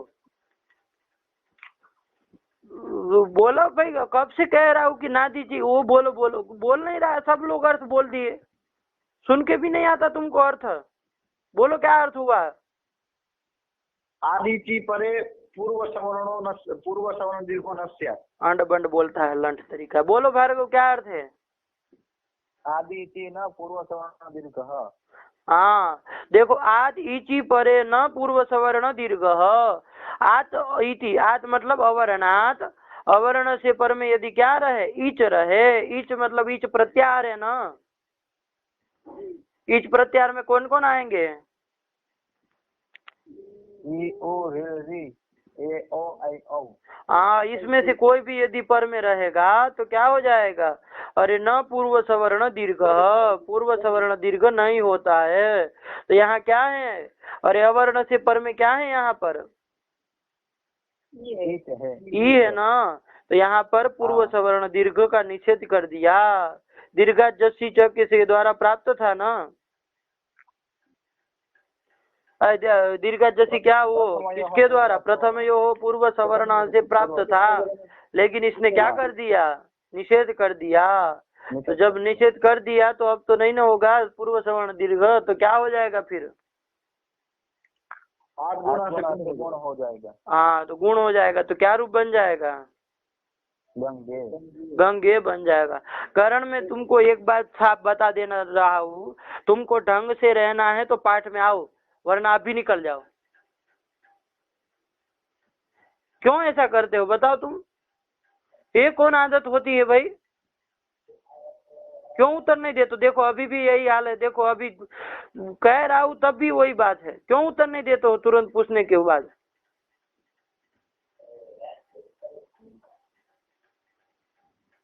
यही तुम्हारा नष्ट कर देगा जीवन पूरा, पाठ पूरा खराब कर देते हो। बड़ा विचित्र लड़का है भाई ये तो। कब से 10 बार पूछ रहा हूँ कि भाई और से क्या हुआ, कहाँ हो रहा। वो महाराज जी कभी न तो सिद्धांत कौमुदी पढ़े, पहली बार पढ़ रहे, वो फट से निकाल के बोल दे रहे। और तुम गांजा पी के बैठे हो साले, उत्तर नहीं दे रहे हो, 1000 बार कह रहा हूँ तब भी। तो चलो ये कर दिया तो क्या रूप बन गया भार्गव? पढ़ो तुम लोग, ध्यान दो यार, ये छोड़ो इसको लंठ को, फिर क्या करना पड़ेगा लग रहा है। क्या हो गया? तो यहाँ पर क्या बना भार्गव, बोलो? गंगे। गंगे ये रूप बन गया, ठीक है ना। आद गुण से गुण का आदेश कर दिया। अब एक प्रश्न ये, हाँ चलिए, आद गुण से गुण कर दिया, ठीक है ना। हाँ। तो अब यहाँ पर देखो, गंगे जो है इसमें जो ए है, इसमें द्विवचनत्व धर्म आएगा कि नहीं आएगा? आएगा। परादिवच भाव कर देंगे अंतादिवच से तो हो जाएगा ना। हाँ हो जाएगा। हाँ, तो हो जाएगा, परादिवच भाव कर देंगे तो वही कर दो। कैसे करोगे? घटाओ। एकादेशः इति गुण एकार इति गुण एकादेशः तस्य परस्थाने इ इति परस्थाने। हाँ ठीक, चलो। तद्घटितो यः समुदायः व्यपदेशिवद् भावेन इ इति समुदायः। ठीक। तद्वृत्ति धर्मः द्विवचनत्व धर्मः। हाँ ठीक। विशिष्टे एकारे अतिदिश्यते। साफ बोलता है लड़का, है नहीं उसको वस्तुतः वो परंपरा से नहीं जिया है अभी उसको, लेकिन साफ बोलता है। एक शब्द, एक अक्षर निकलता है तो सही बोलता है, एक शब्द अंडबंड नहीं बोलना। अब इतने सालों के इसको पढ़ा लगे है तो कोई इसको मतलब ही नहीं है, बस अपनी आदतें ही नहीं छोड़ रहा है। आदमी समझ जाना चाहिए ना भाई कि क्या किस परिस्थिति में, पूछने के बाद उत्तर ना दे, कितना गुस्सा है बताओ, कितना। एक तो फोन से पढ़ा रहा है, सामने बैठ के पढ़ा रहे हो तो बताओ उसको साले को निकाल बाहर करूँ इसको, लेकिन ये फोन से चल रहा है, इसको समझ में ही नहीं आ रहा कुछ, पागलों की तरह सुनता है बस। अब 10 बार उसका नाम लेंगे तब जाके वो बोलता है कि वो मिला नहीं। तो गधे नहीं मिला तो वो तो बोलो कम से कम कि हाँ ढूंढ रहा हूँ, इतना तो केवल उत्तर देते रहो तो दिमाग में आए, लगता है कि कहाँ चला गया भाई। अब इसमें दिख तो नहीं रहा है, ऐसे ही सुन के आवाज से ही पता चलता है कि आप लोग बैठे हैं, वरना कोई महाराज जी उठ के चले गए मंदिर में आरती करके आ गए, कहाँ से पता चलेगा बताओ कि महाराज जी कब थे और कब गए? पता चलेगा महाराज जी इसमें? नहीं चलेगा। हम कैसे जानेंगे कि आप लोग बैठे हैं? हम तो, हमारा तो यही होता है कि भाई आपकी आवाज आ रही, मतलब है आप जो बोलता है उसी को मैं पकड़ता हूँ। बाकी आप लोग न्याय के पाठ में भी देखे होंगे, जो उत्तर नहीं देता है, बोलता नहीं, फिर मैं नाम भी नहीं लेता उसका, छोड़ दो भले जाए भाड़ में चूल्हे। ये क्या मतलब होता है? जो पूछ रहा है उसका उत्तर बोलना आता है तो बोलो, जिसकी आवाज आती है ना उसी को मैं प्रश्न पूछता हूँ, बाकी कोई मतलब नहीं। ये क्या मतलब है? अरे 1000 लोग सुनते रहे, बाद में भी सुनो तो फिर इस तरह से ही यदि पढ़ना हो तुम्हें लंठे करते हुए तो बाद में पढ़ लेना, दुनिया भर में पढ़ाने वाले लोग हैं, जरूरी है कि यही डेरा डालोगे? ये कहाँ का निकाल के रखे हो? पूरे पाठ का दिमाग को दही करके रख देता है। अरे शांति से पढ़ा रहे था बिल्कुल, तो उत्तर देने में क्या जाता है? और ऐसा कोई प्रश्न पूछा बस नादी जी का देख के अर्थ बताना है, उसमें भी मतलब घंटा एक लगा दो तो कहाँ से जीवन चलेगा फिर तुम्हारा? तो करना हो तो करो, वरना भाई कोई जरूरत नहीं है, निकलो फिर, दुनिया है पूरी पढ़ाने वाली, वहां जाके पढ़ो। बहुत लंबे चौड़े आए बनारस में पढ़ने के लिए। गंगे अमु कर दिया। देखो अब गंगे अमु में, तो गंगे में एकार में द्विवचनत्व धर्म आ गया, आया ना भार्गव समझ में? आया। हाँ, तो देखो अब ये द्विवचनत्व धर्म आ गया। अब यहाँ पर क्या करना है, इसमें इसकी प्रगुरीय संज्ञा करनी है। अब हो पाएगी इसकी। और ये दंत कौन है यहाँ पर? गंगे। गंगे है, वो तो द्विवचन नहीं ना है। अरे अतिदेश करके भी द्विवचनत्व तो लाए तो कहाँ लाए? एकार में ही लाए, गंगे में नहीं ना लाए। तो यहाँ पर क्या करना पड़ेगा? वही करना, व्यपदेशी भावे न एकार को ही क्या मान लेंगे? एदंत मान लेंगे। अरे व्यपदे वो तो द्विवचन तो उसको अतिदेश करके कर दिए ना अंतादिवच से। तो द्विवचन तो हो गया एकार, लेकिन उसको एदंत कैसे मानेंगे? व्यपदेशी भावे न वो ये जो एकार है उसी को एदंत मान लेंगे। तो एदंत द्विवचन कौन हो गया? अभी एकार हो गया। उसी की क्या हो जाएगी? प्रगृह्य संज्ञा हो जाएगी। तो प्रगृह्य संज्ञा हो जाएगी तो आगे औच के परे रहते अयादि आदेश प्राप्त था ना कोई। गंगे अमू में कौन था? ये चोयवाया लगता ना, क्या हो जाता? अयादेश होने लगता। लेकिन क्या कर दिया? अरे प्रकृति इसको क्या हो जाएगा? अर्च के परे रहते प्लुत प्रक्रिया आचि नित्यम के द्वारा किसको प्रकृति भाव हो जाएगा? एक को हो जाएगा। ध्यान दो। अरे जो प्रगृह्य है उसी को, तो प्रगृह्य संज्ञा केवल एकार की हुई है ना, तो उसी को प्रकृति भाव हो जाएगा। अर्च के परे तो प्रकृति भाव हो जाएगा। तो अयादेश नहीं ना होगा? नहीं होगा। तो चलिए यही प्रकृति भाव कर दिया। तीनों उदाहरण समझ में आए? ईदंत द्विवचन को, उदंत द्विवचन का और एदंत द्विवचन का, तीनों का उदाहरण दे दिए और उसकी क्या प्रगृह्य संज्ञा कर दी। और प्रगृह्य संज्ञा का फल भी आप लोगों ने देख लिया। प्लुत प्रगृह्य आचि नित्यम से प्रकृति भाव हो जाएगा। आ गया जी? आ गया। हाँ चलिए ये कर दिया। अब एक प्रश्न ये आता है कि भाई ये देखो कितना, एक तो अंतादिवच से पहले ई उ और ये में क्या ले आओ? अरे द्विवचन तो धर्म ले आओ। एक तो यहाँ अतिदेश करना पड़ा, फिर व्यपदेशी भाव से फिर उसको ईदंत मानो, केवल इकार को, केवल उकार को उदंत मानो, केवल एकार को क्या मानो? एदंत मानो। ये सब करना पड़ रहा है ना। तो इससे अच्छा क्या कर दो? अरे ये ईदु देत में जो ईदु दे दंत किया ना, तदंत विधि की है ना, वो मत करो, है ना, वो मत करो। सीधे क्या अर्थ कर दो? अरे तदंत विधि नहीं करोगे तो क्या अर्थ होगा इसका? बोलो। ईदु देत द्विवचनम प्रगृह्य संज्ञा। हाँ यही कर दो। ईदु देत द्विवचनम। हाँ ईदु देत द्विवचनम मतलब ई रूप जो द्विवचन। अरे अंत तो हम नहीं न रखा, क्या अर्थ हो जाएगा? ईत जो द्विवचन, ऊत जो द्विवचन, एत जो द्विवचन। ये तो केवल उच्चारण के लिए रखे है ना। तो ई जो दीर्घ इकार जो द्विवचन, दीर्घ उकार जो द्विवचन, दीर्घ एकार जो द्विवचन, ऐसे द्विवचन हो तो उसकी क्या होती है? प्रगृह्य संज्ञा होती है। तो सीधे काम चल जाएगा ना। और हरि में दीर्घ इकार है, वही द्विवचन है ना, तो उसकी प्रगृह्य संज्ञा हो जाएगी। विष्णु में दुर्घ उकार है ना, तो वही द्विवचन है ना। अरे अंतादिवच से उसमें द्विवचन तो आ जा रहा है ना, तो वही हो गया। और गंगे में एकार जो है वही द्विवचन है, तो उसकी भी प्रगृह्य संज्ञा हो जाएगी। तो काम चल जाएगा ना। चल जाएगा। यही कर दो फिर, है ना। अरे ईद उदेत में ये तदंत विधि मत करो विशेषण बना करके, तदंत विधि मत करो। क्या अर्थ कर दो? केवल द्विवचनम प्रगृह्यम स्यात्। हाँ ईदुदेत द्विवचनम प्रगृह्यम स्यात्। क्या मतलब इसका? कि इकार रूप जो द्विवचन, अरे यही हो जाएगा ना। उकार रूप जो द्विवचन और एकार रूप जो द्विवचन, उसकी प्रगृह्य संज्ञा हो, यही अर्थ कर दो ना। तो काम तो चल ही गया ना फिर। हाँ तो चल गया। तो ये सब करने व्यपदेशी भावे ना क्या क्या सब करना पड़ रहा है ना। तो ये सब तो नहीं ना करना पड़ेगा, केवल अंतादिवच से बस द्विवचन तो धर्म ले आएंगे, वो तो आ ही जा रहा है।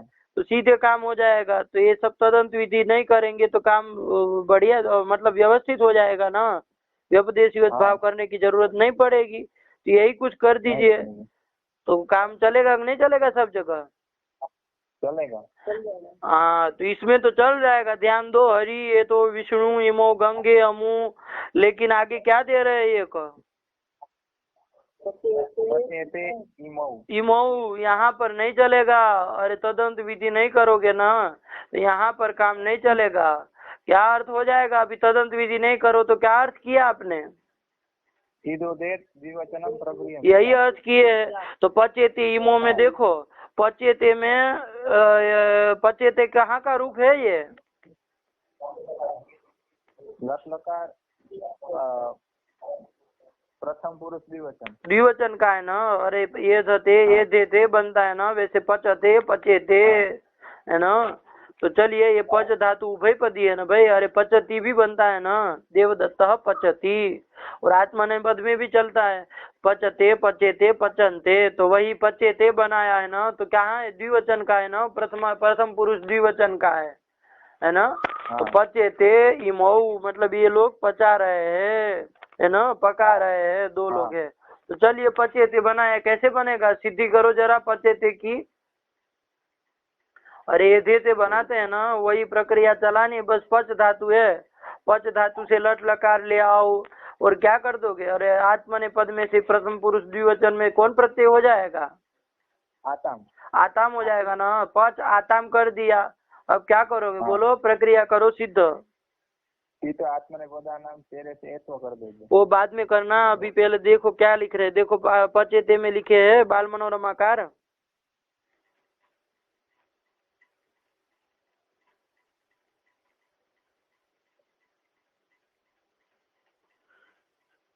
हाँ लिखे है पचेते इमो इति। अरे पचेते की सिद्धि लिखे है।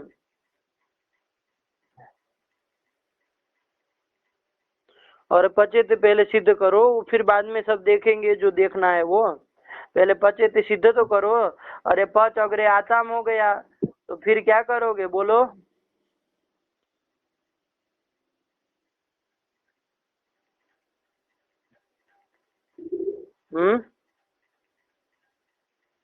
अरे सब प्रत्यय करोगे, कर्तरी सब से सब प्रत्यय कर दिया, फिर क्या? अरे करो सिद्धि, देख के करो, कोई बात नहीं, आराम से।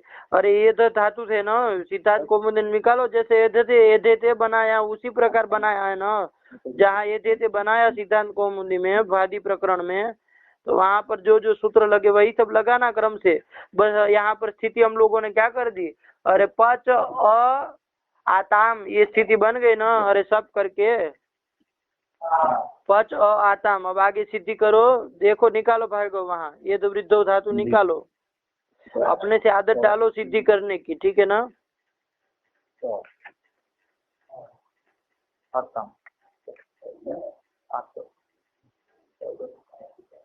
कहाँ आता है ये आपका ये तो वृद्धो वाला? ये तो वृद्धो मिल गया है। कौन सूत्र में के आस पास में है? आत्म गीता से पूर्व में, यानी कि ये पिता आत्मा निबोधान से पूर्व वाला सूत्र है ये। अच्छा, आत्म गीता से पूर्व। हाँ चलो ठीक है फिर। तो टीता आत्मा ने पदानाम टेरे से के पहले चालू किया ना, तो वो तो पहले ये धते बनाएगा। देखो टीता आत्मा ने पदानाम टेरे देख ही ले, तो है ना, देखते चलो सीधे सीधे क्या लिख रहे हैं। टीतः लस्य आत्मने पदानाम टेहे एत्वं स्यात्। टीत जो लकार, ल मतलब क्या? लकार न। तो टीत जो लकार, टीत लकार कौन कौन है? लट लीट लूट लेट लोट, यही सब है ना टीत। आगे लंग ये सब तो गीत हो जाते हैं ना, लंग लिंग लुंग लिंग ये सब गीत है। तो टीत लकार कौन है? यही है ना, लट लीट लूट लेट लोट।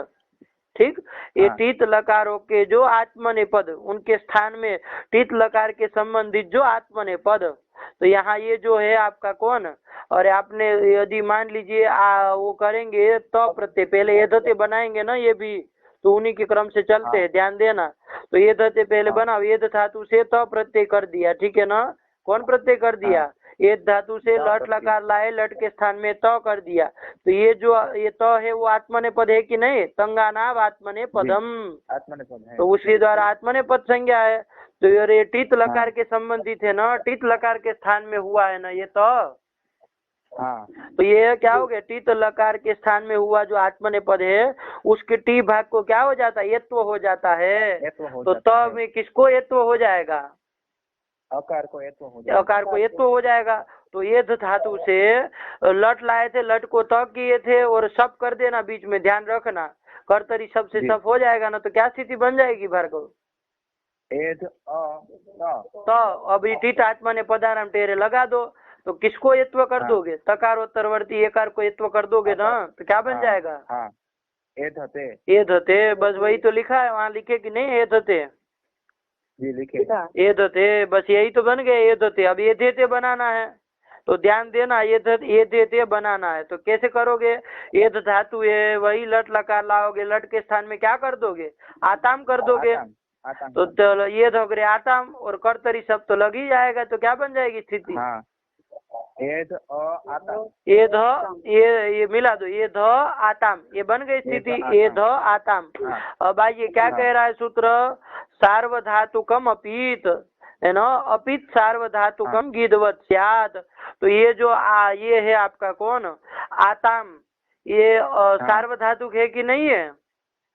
जी सार्वधातुक। अरे तिंग में आता है, तिंग सार्वधातुकम, तो सार्वधातुक है। और पीत है कि अपित है? ये आताम अपित है, तो इसको क्या हो जाएगा?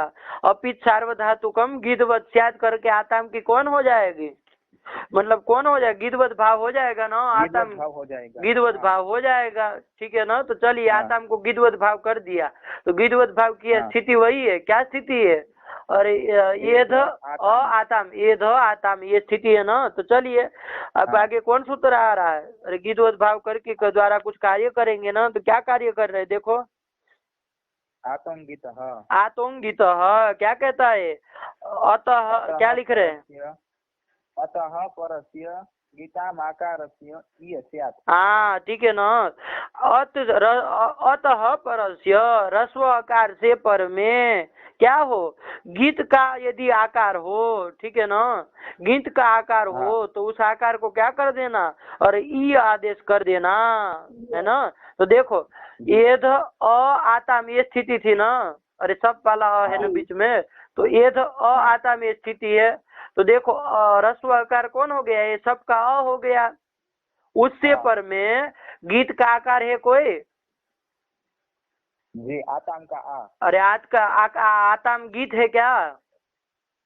हाँ गीतवत भाव किया। हाँ सार्वधातुकम अपित से गीतवत भाव किए है, तो गीत है ना ये। तो गीत होने के कारण क्या हो जाएगा? उसका जो आकार है, आताम का आकार है, उसको क्या हो जाएगा?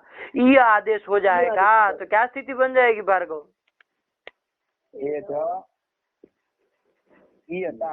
ईयताम, ठीक बोला, एध ईयताम, ये स्थिति बन गई ना। और यकार का लोप कर देंगे ना, किसके द्वारा हो जाएगा? अरे लोपो व्योरबली, वल के परे रहते क्या होता है? यकार वकार का लोप होता है, तो तब के परे रहते यकार का लोप कर देंगे ना, तो क्या बन गया? ईताम बन गया ना। अब ये ध अकार इकार में कोई संधि हो जाएगी कि नहीं हो जाएगी? यहाँ पर आद्गुण से गुण प्राप्त था, तो क्या कर दिया? गीतवत भाव होने के किति से निषेध हो जाएगा ना। नहीं नहीं, वो गीतिच जो निषेध करता है ना, ईग लक्षण जो गुण वृद्धि होती है ना, उसी का निषेध करता है। ईग को मान करके जो गुण हुआ हो, चाहे वृद्धि होती हो, प्राप्त हो, उसी का वो निषेध करता है। जैसे सार्वधातु कार्य धातु का जो हो, ये क्या कहता है? अरे ये क्या कहता है कि ईक को, ईगंत अंग को क्या हो? गुण हो, सार्वधातु कार्य धातु परे रहते, तो ये जो गुण प्राप्त है सार्वधातु कार्य धातु के द्वारा, वो इक को मान करके हो रहा है ना, है ना, इस तरह का है ना। पुगंत लघु पदस्य गुण करता है, तो वो इक को मान करके कर रहा है ना। पुगंतस्य लघु पदस्य च अंगस्य इकः गुणः स्यात्, तो इक को मान करके कारण, तो ये सब इक लक्षण गुण है, ठीक है ना। इसी तरह इक लक्षण यदि वृद्धि हो तो उसी को निषेध करता है। क्या कहता है? गीत कित गिन निमित्ते इक लक्षणे गुण वृद्धि नस्तः। तो इक लक्षण जो इक निमित्त, इक को मानकर, इक को यदि कोई गुण वृद्धि होती हो तो वही उसी का निषेध करता है। अब यहाँ आज गुण से गुण जो कर रहे हैं, वो तो अवर्ण से पर में अच के रहते गुण करता है ना पूर्व पर के स्थान में, तो ये एक लक्षण गुण है क्या? एक लक्षण गुण नहीं, तो इसका निषेध नहीं करता है। समझ में आया प्रश्न? ठीक है कि भाई निषेध क्यों नहीं हुआ गुण का, लेकिन वो एक लक्षण है गुण वृद्धि नस्तः, ये कहा, ठीक है ना। तो आज गुण से गुण होता है, वो तो हो ही जाता है, उससे गिनत के साथ कोई लेना देना नहीं आया। तो निषेध नहीं होगा जी, तो गुण हो जाएगा कि नहीं हो जाएगा? हाँ हो हो जाएगा। तो क्या स्थिति बन गई? ये थे ताम, ये दे ताम बन गया ना। अब टी तो आत्मने पदानाम टेरे लग जाएगा कि नहीं लग जाएगा? लग जाएगा। क्या कहता है वो कि टीत के संबंधित जो आत्मने पद होता है उनके टी भाग को क्या होता है? एत्व हो जाता है। तो यहाँ पर क्या कर देंगे? अरे ये आताम का टी भाग कौन है? आम, उसको एत्व कर देंगे। तो ये थे ताम बनाना, उसमें किसको एत्व हो जाएगा? आम को ये तो हो तो जाएगा। क्या बन जाएगा? ये देते, ये देते रूप बन गया कि नहीं बन गया महाराज जी? बन गया। हाँ, इसी तरह पचेते बनाना। अब बोलो भार्गव कैसे बनेगा पचेते? पच्य धातु से लट लकार ले आएंगे। लट लकार में प्रथम पुरुष द्विवचन में आताम ले आएंगे। पच अगर आताम इतनी स्थिति में कर्ता हिसाब से सब अनुबंध लोप कर देंगे तो पच आताम, पच आताम, ये स्थिति बन गई। अब यहाँ सार्वधातुक से गीतवत भाव कर देंगे और गीतवत भाव होने के कारण आतंकिता से जो सब का है उसके पर में जो गीतवत भाव का आकार है उसको ईय हो जाएगा। तो स्थिति हो जाएगी पच ईय ताम और लोपो व्यलवली से यकार का लोप कर देंगे तो पच ई ताम। अब यहाँ आदगुण से गुण कर देंगे तो पचे ताम बन गया। और टीता आत्मने पदानाम टेरे से टी भाग को एत्व कर देंगे, यानी कि आम को एत्व कर देंगे तो पचे ते बन जाएगा। आताम की टी भाग को, ठीक है ना। चलिए, तो उसको एत्व कर दिया तो आम को एत्व कर दिया ना, तो क्या बन गया? पचे ते, पचे ते बन गया। आया समझ में? जी। अब इसमें कितना अंश द्विवचन संज्ञक है बता सकते हो पचेते में? अरे द्विवचन संज्ञा किसकी हुई थी? आताम की हुई थी ना। आताम की हुई थी। हाँ। ध्यान रखना, आताम की हुई थी, ठीक है ना। किसकी हुई थी? आताम की हुई थी। आताम की हुई थी। द्विवचन संज्ञा किसके द्वारा? तान्यक वचन द्विवचन बहुवचनान्य से। तो द्विवचन संज्ञा हुई थी, उसी आताम आम को आपने एत्व कर दिया है तो अभी ते दिख रहा है। फिर आताम के आकार को क्या कर दिया था? अरे ये आदेश कर दिया ना, किसके द्वारा? आतंगित से कर दिया। तो वही कर दिया तो यकार भी चला गया तो इकार बचा हुआ है, तो इकार बचा है। हाँ। और फिर उसका क्या कर दिया आपने? और ये वो सब के अकार और इकार में गुणे का आदेश कर दिया है ना। हाँ। तो अब पचे ते बना है वो गुणे का आदेश करने के बाद। अब यहाँ बता सकते हो द्विवचन वाला अंश कितना होगा? ये ते इतना द्विवचनांश हो जाएगा। ये ते, ठीक है ना। ये ते ये हो जाएगा। हाँ। ठीक है ना। अंता दिवच लगा देना। घटाव देखो यहाँ आध गुणा लगाए थे ना, घटाव यहाँ पर एकादेश हो गया। एकार इति गुणे का देश है ना। तस्य यह परस्थानी, कौन था उसका परस्थानी? ईताम। अरे परस्थानी, केवल परस्थानी देखना है ना, पर घटित समुदाय नहीं कह रहा हूँ, केवल परस्थानी। परस्थानी इकार हो गया। तद घटितो यह समुदाय, वो इकार से घटित समुदाय बोलो कौन है? इताम इति समुदाय। इताम इति समुदाय।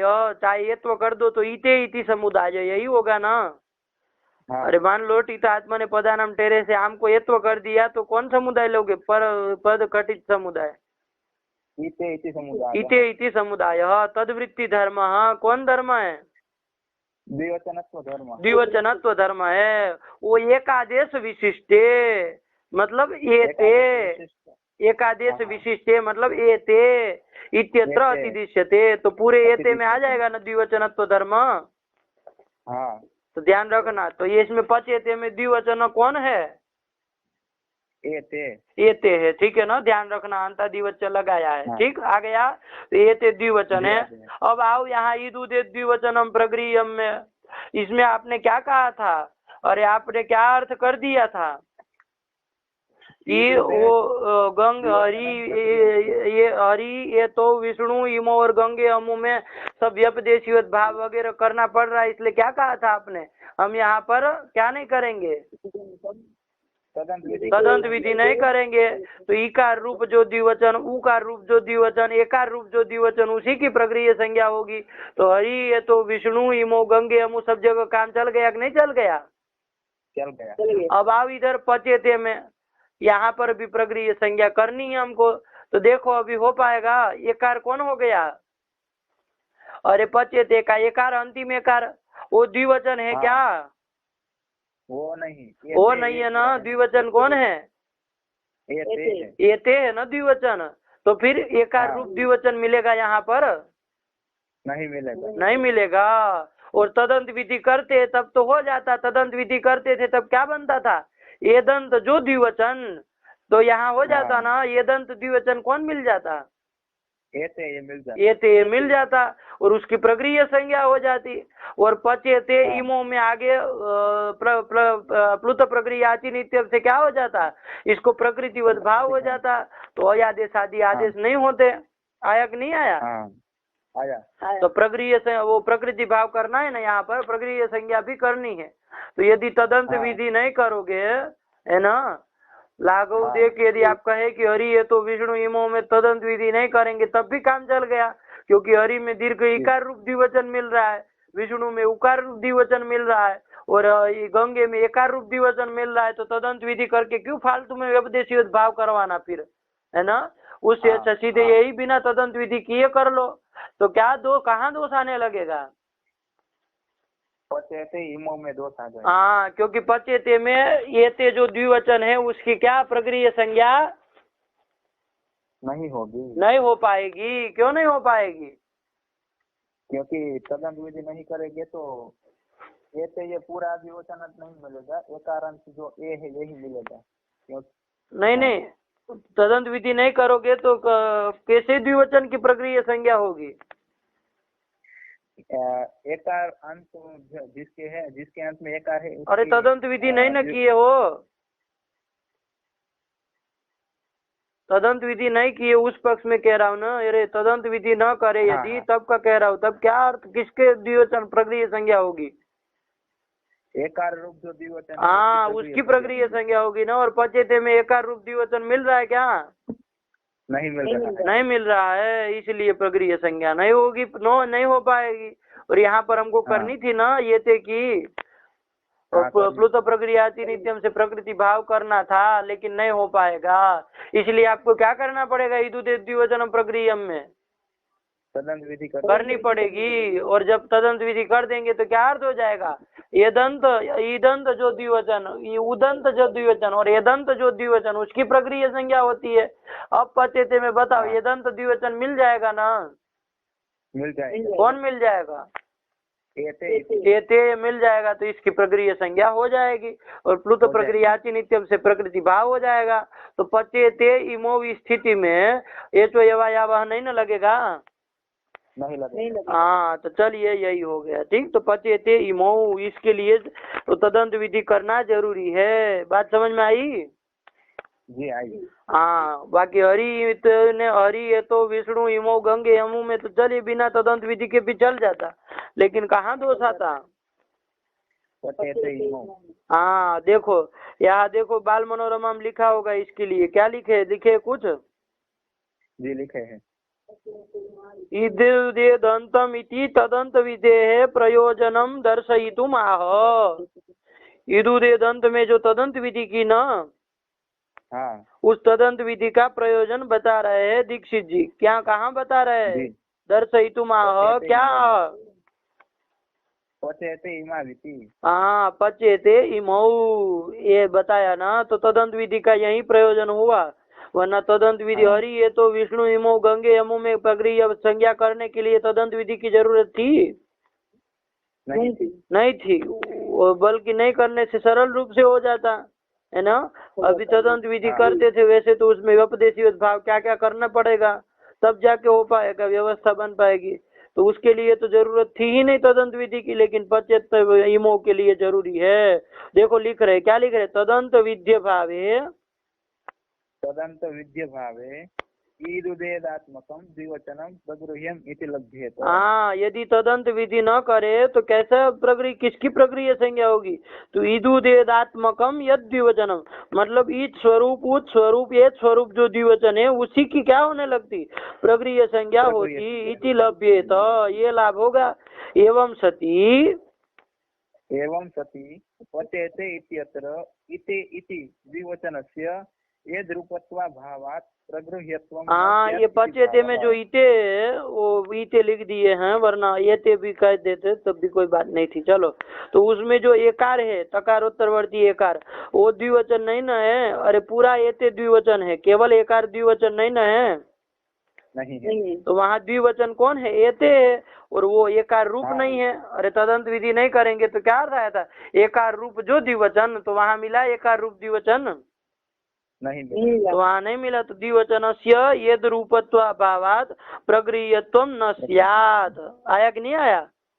चलिए, तो यही क्या कर दिया हम लोगों ने? द्विवचन मतलब ये तदंत विधि कर दी है। ईदुदेदंतम द्विवचनम प्रगृह्यम स्यात्। समझ में आया? जी आया। हाँ, तो यही कर दिए। पचेते इमऊ, ये फल हो गया। तो सब इसके उदाहरण है, ठीक है ना?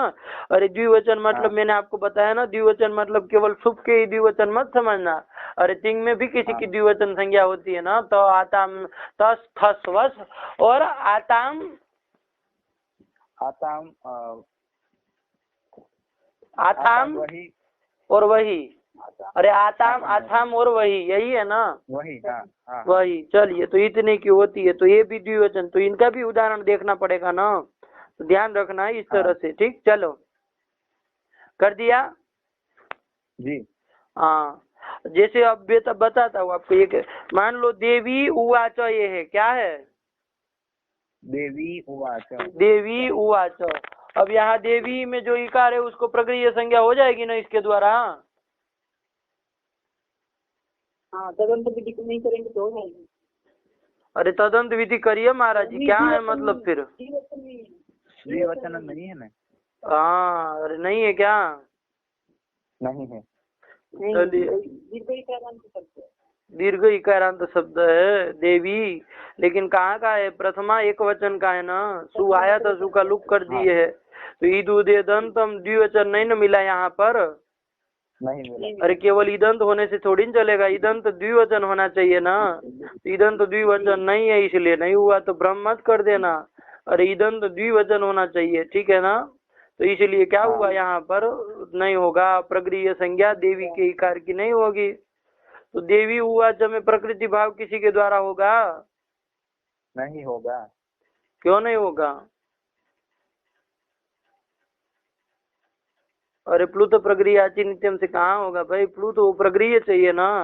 तो यहाँ कहा ना तो प्लुत है ना तो प्रगृह्य है। देवी उवाच ये कर दिया ना, इसलिए यण भी कर देते हैं ना हम। क्या यण कर देते? यण कर देते, क्या बोल देते हैं? देवी उवाच ये करते हैं ना, बहुत जगह तो आता है। लेकिन यहाँ प्रकृति भाव होगा, जरा सोचिए तो किसके द्वारा होगा? प्लुत प्रगृह्य आचि नित्यम तो नहीं लगेगा? नहीं लगेगा। लेकिन इको सवर्ण साकल्य से रस्वश्च लगेगा कि नहीं लगेगा? क्या कहा था वो?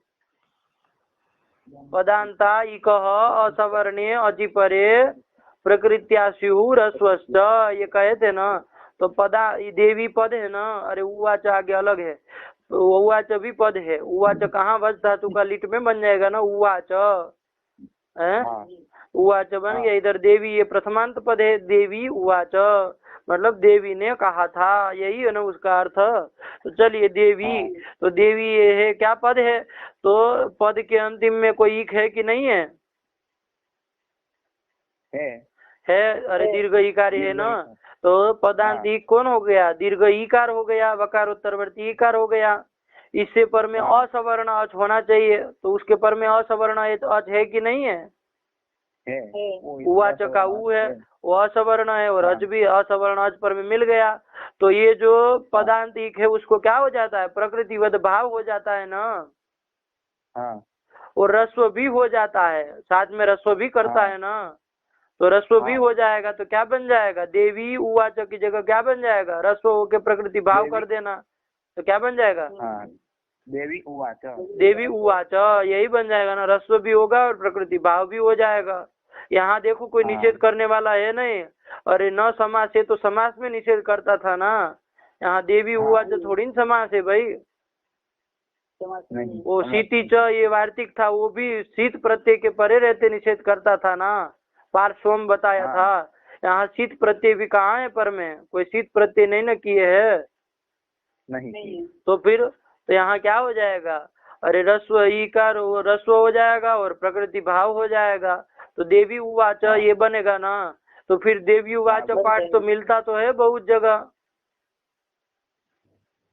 मिलता है कि नहीं मिलता है, देवी उवाच यण घटित मिलता है। तो फिर कैसे, फिर प्रकृति भाव हो गया तो फिर रस्व प्रकृति भाव कर दिया तो फिर यण कहाँ से होगा। अरे विकल्प से करता है ना भाई, साकल्यस्य मते भवति। हाँ, विकल्प से करता अरे चक्रियत्र भी तो बनता है, चक्रियत्र जैसे बना वैसे चक्रियत्र भी बना ना यण घटित। है। हाँ, बना। अरे विकल्प से था, आप लोग ध्यान दीजिए। फंसा देगा कोई इस तरह से तो है। तो साकल्यस्य मते भवति अन्यस्य मते, तो विकल्प सिद्ध हुआ था ना, विकल्प से होता है। तो वो विकल्प वो नहीं किया, उस भाव का पक्ष है देवी उवाच, लेकिन आप लिख सकते हैं जरूर है ना।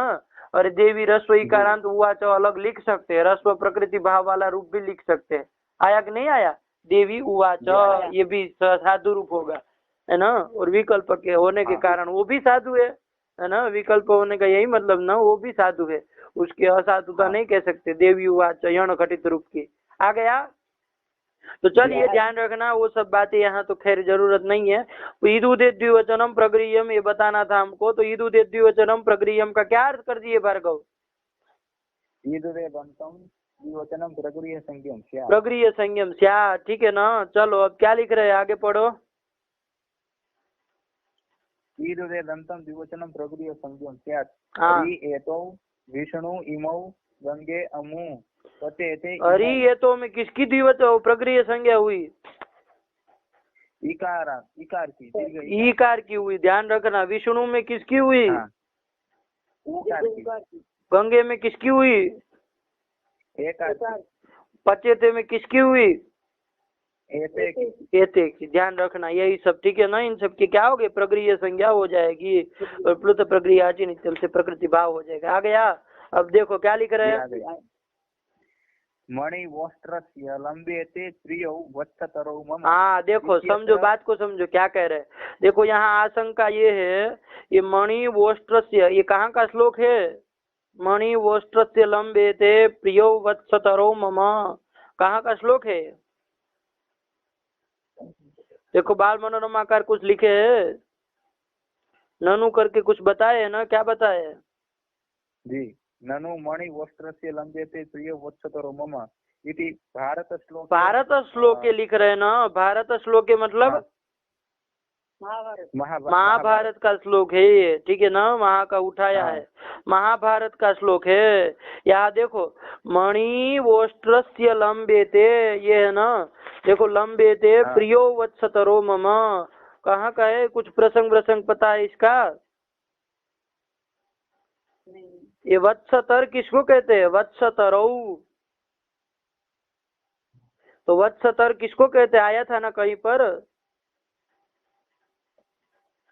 अरे वत्सतर आया था कहीं, प्रवत्सतर कंबल वसनारण दशानाम ऋणे। तो वत्सतर मतलब क्या होता है, अरे शिशु वत्स बताया था ना, जो बालक बछड़ा है, छोटा बछड़ा है, उसको क्या कहेंगे, वत्सतर कहेंगे ना। तो वही तो कोई दो बछड़े थे है ना, दो बछड़े थे छोटे छोटे है ना, शिशु वत्स थे दो बछड़े, तो वो दोनों को मान लीजिए रस्सी से या तो किसी लकड़ी से बांधा हुआ था दोनों को है ना, और कहीं पर खड़े थे और कोई ऊंट आया, उष्ट्र, ऊंट समझते हैं ना महाराज जी, उष्ट्र। ऊंट कहीं से दौड़ता दौड़ता आया और उसने क्या किया, अरे उसने वो बीच में से रस्सी को उठा लिया, ऐसे बीच में से ही रस्सी उठा लिया, तो दोनों बछड़े लटक जाएंगे ना दोनों ओर। समझे कि नहीं समझे, तो बस उसी का कह रहे कि प्रियो वत्सतरो मम मणि इव लंबेते, आया कि नहीं आया, कि ये मणि की तरह है ना, जैसे दो मणियां किसी को लटकती रहती है ना, तो उस तरह से ये बछड़े क्या हो रहे हैं, लंबे थे, मतलब लटक रहे हैं। आया कि नहीं आया?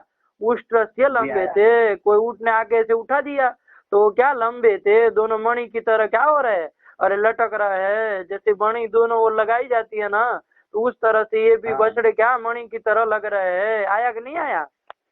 आया। तो उसको जो इस तरह का कुछ प्रसंग है कि मम प्रियो वत्सतरो उष्ट्रस्य लंबे थे मणि इव। ये मणि जो दीर्घ इकारांत कहाँ बन जाएगा? प्रथमा द्विवचन में बन जाएगा ना। अरे मणि ही होगा तो ये मणि शब्द रस्व इकारांत, मणि ही मणि मण यह ऐसे बनता है ना। तो चलिए, तो मणि ये कहाँ बन जाएगा? दीर्घ इकारांत प्रथमा द्विवचन में बन जाएगा ना। कैसे बनाओगे? अरे मणि जैसे हरि बनाया था वैसे ही बना देना। मणि शब्द से ओ ले आओ, प्रथम यो पूर्व सवर्ण से क्या कर दो, अरे इकार ओकार के स्थान में पूर्व सवर्ण दीर्घ एकादेश कर दो तो क्या बन जाएगा? मणि ये बन जाएगा ना। तो चलिए, मणि ये दीर्घ इकारांत बन गया। अब यहाँ पर ये ई जो है वो द्विवचन है कि नहीं है? जी है। कैसे द्विवचन होगा ये?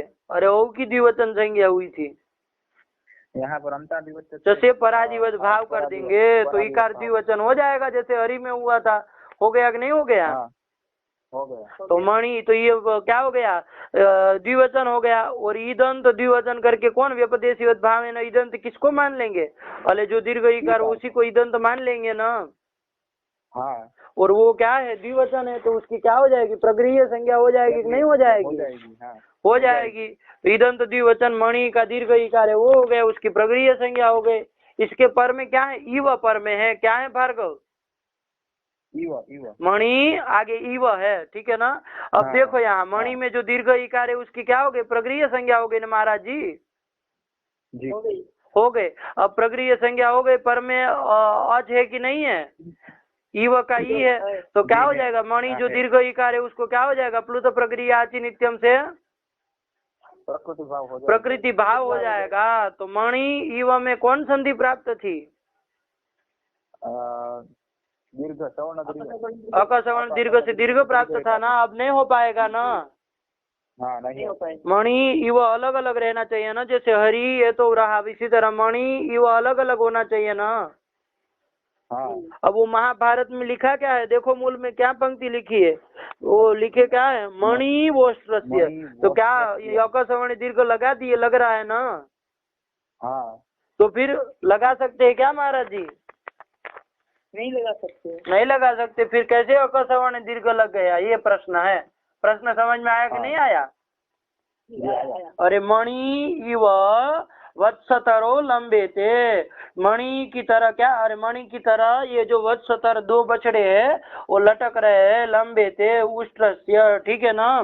तो चलिए, तो मणि इव जो सादृश्यार्थक है ना, अरे मणि इव, तो इव सदृश अर्थ में है कि मणि की तरह ये जो दो बछड़े है शिशु वत्स है वो लटक रहे हैं। तो मणि इव है, तो वहां पर अकसवर्ण दीर्घ नहीं लगना चाहिए सूत्र के अनुसार देखेंगे तो।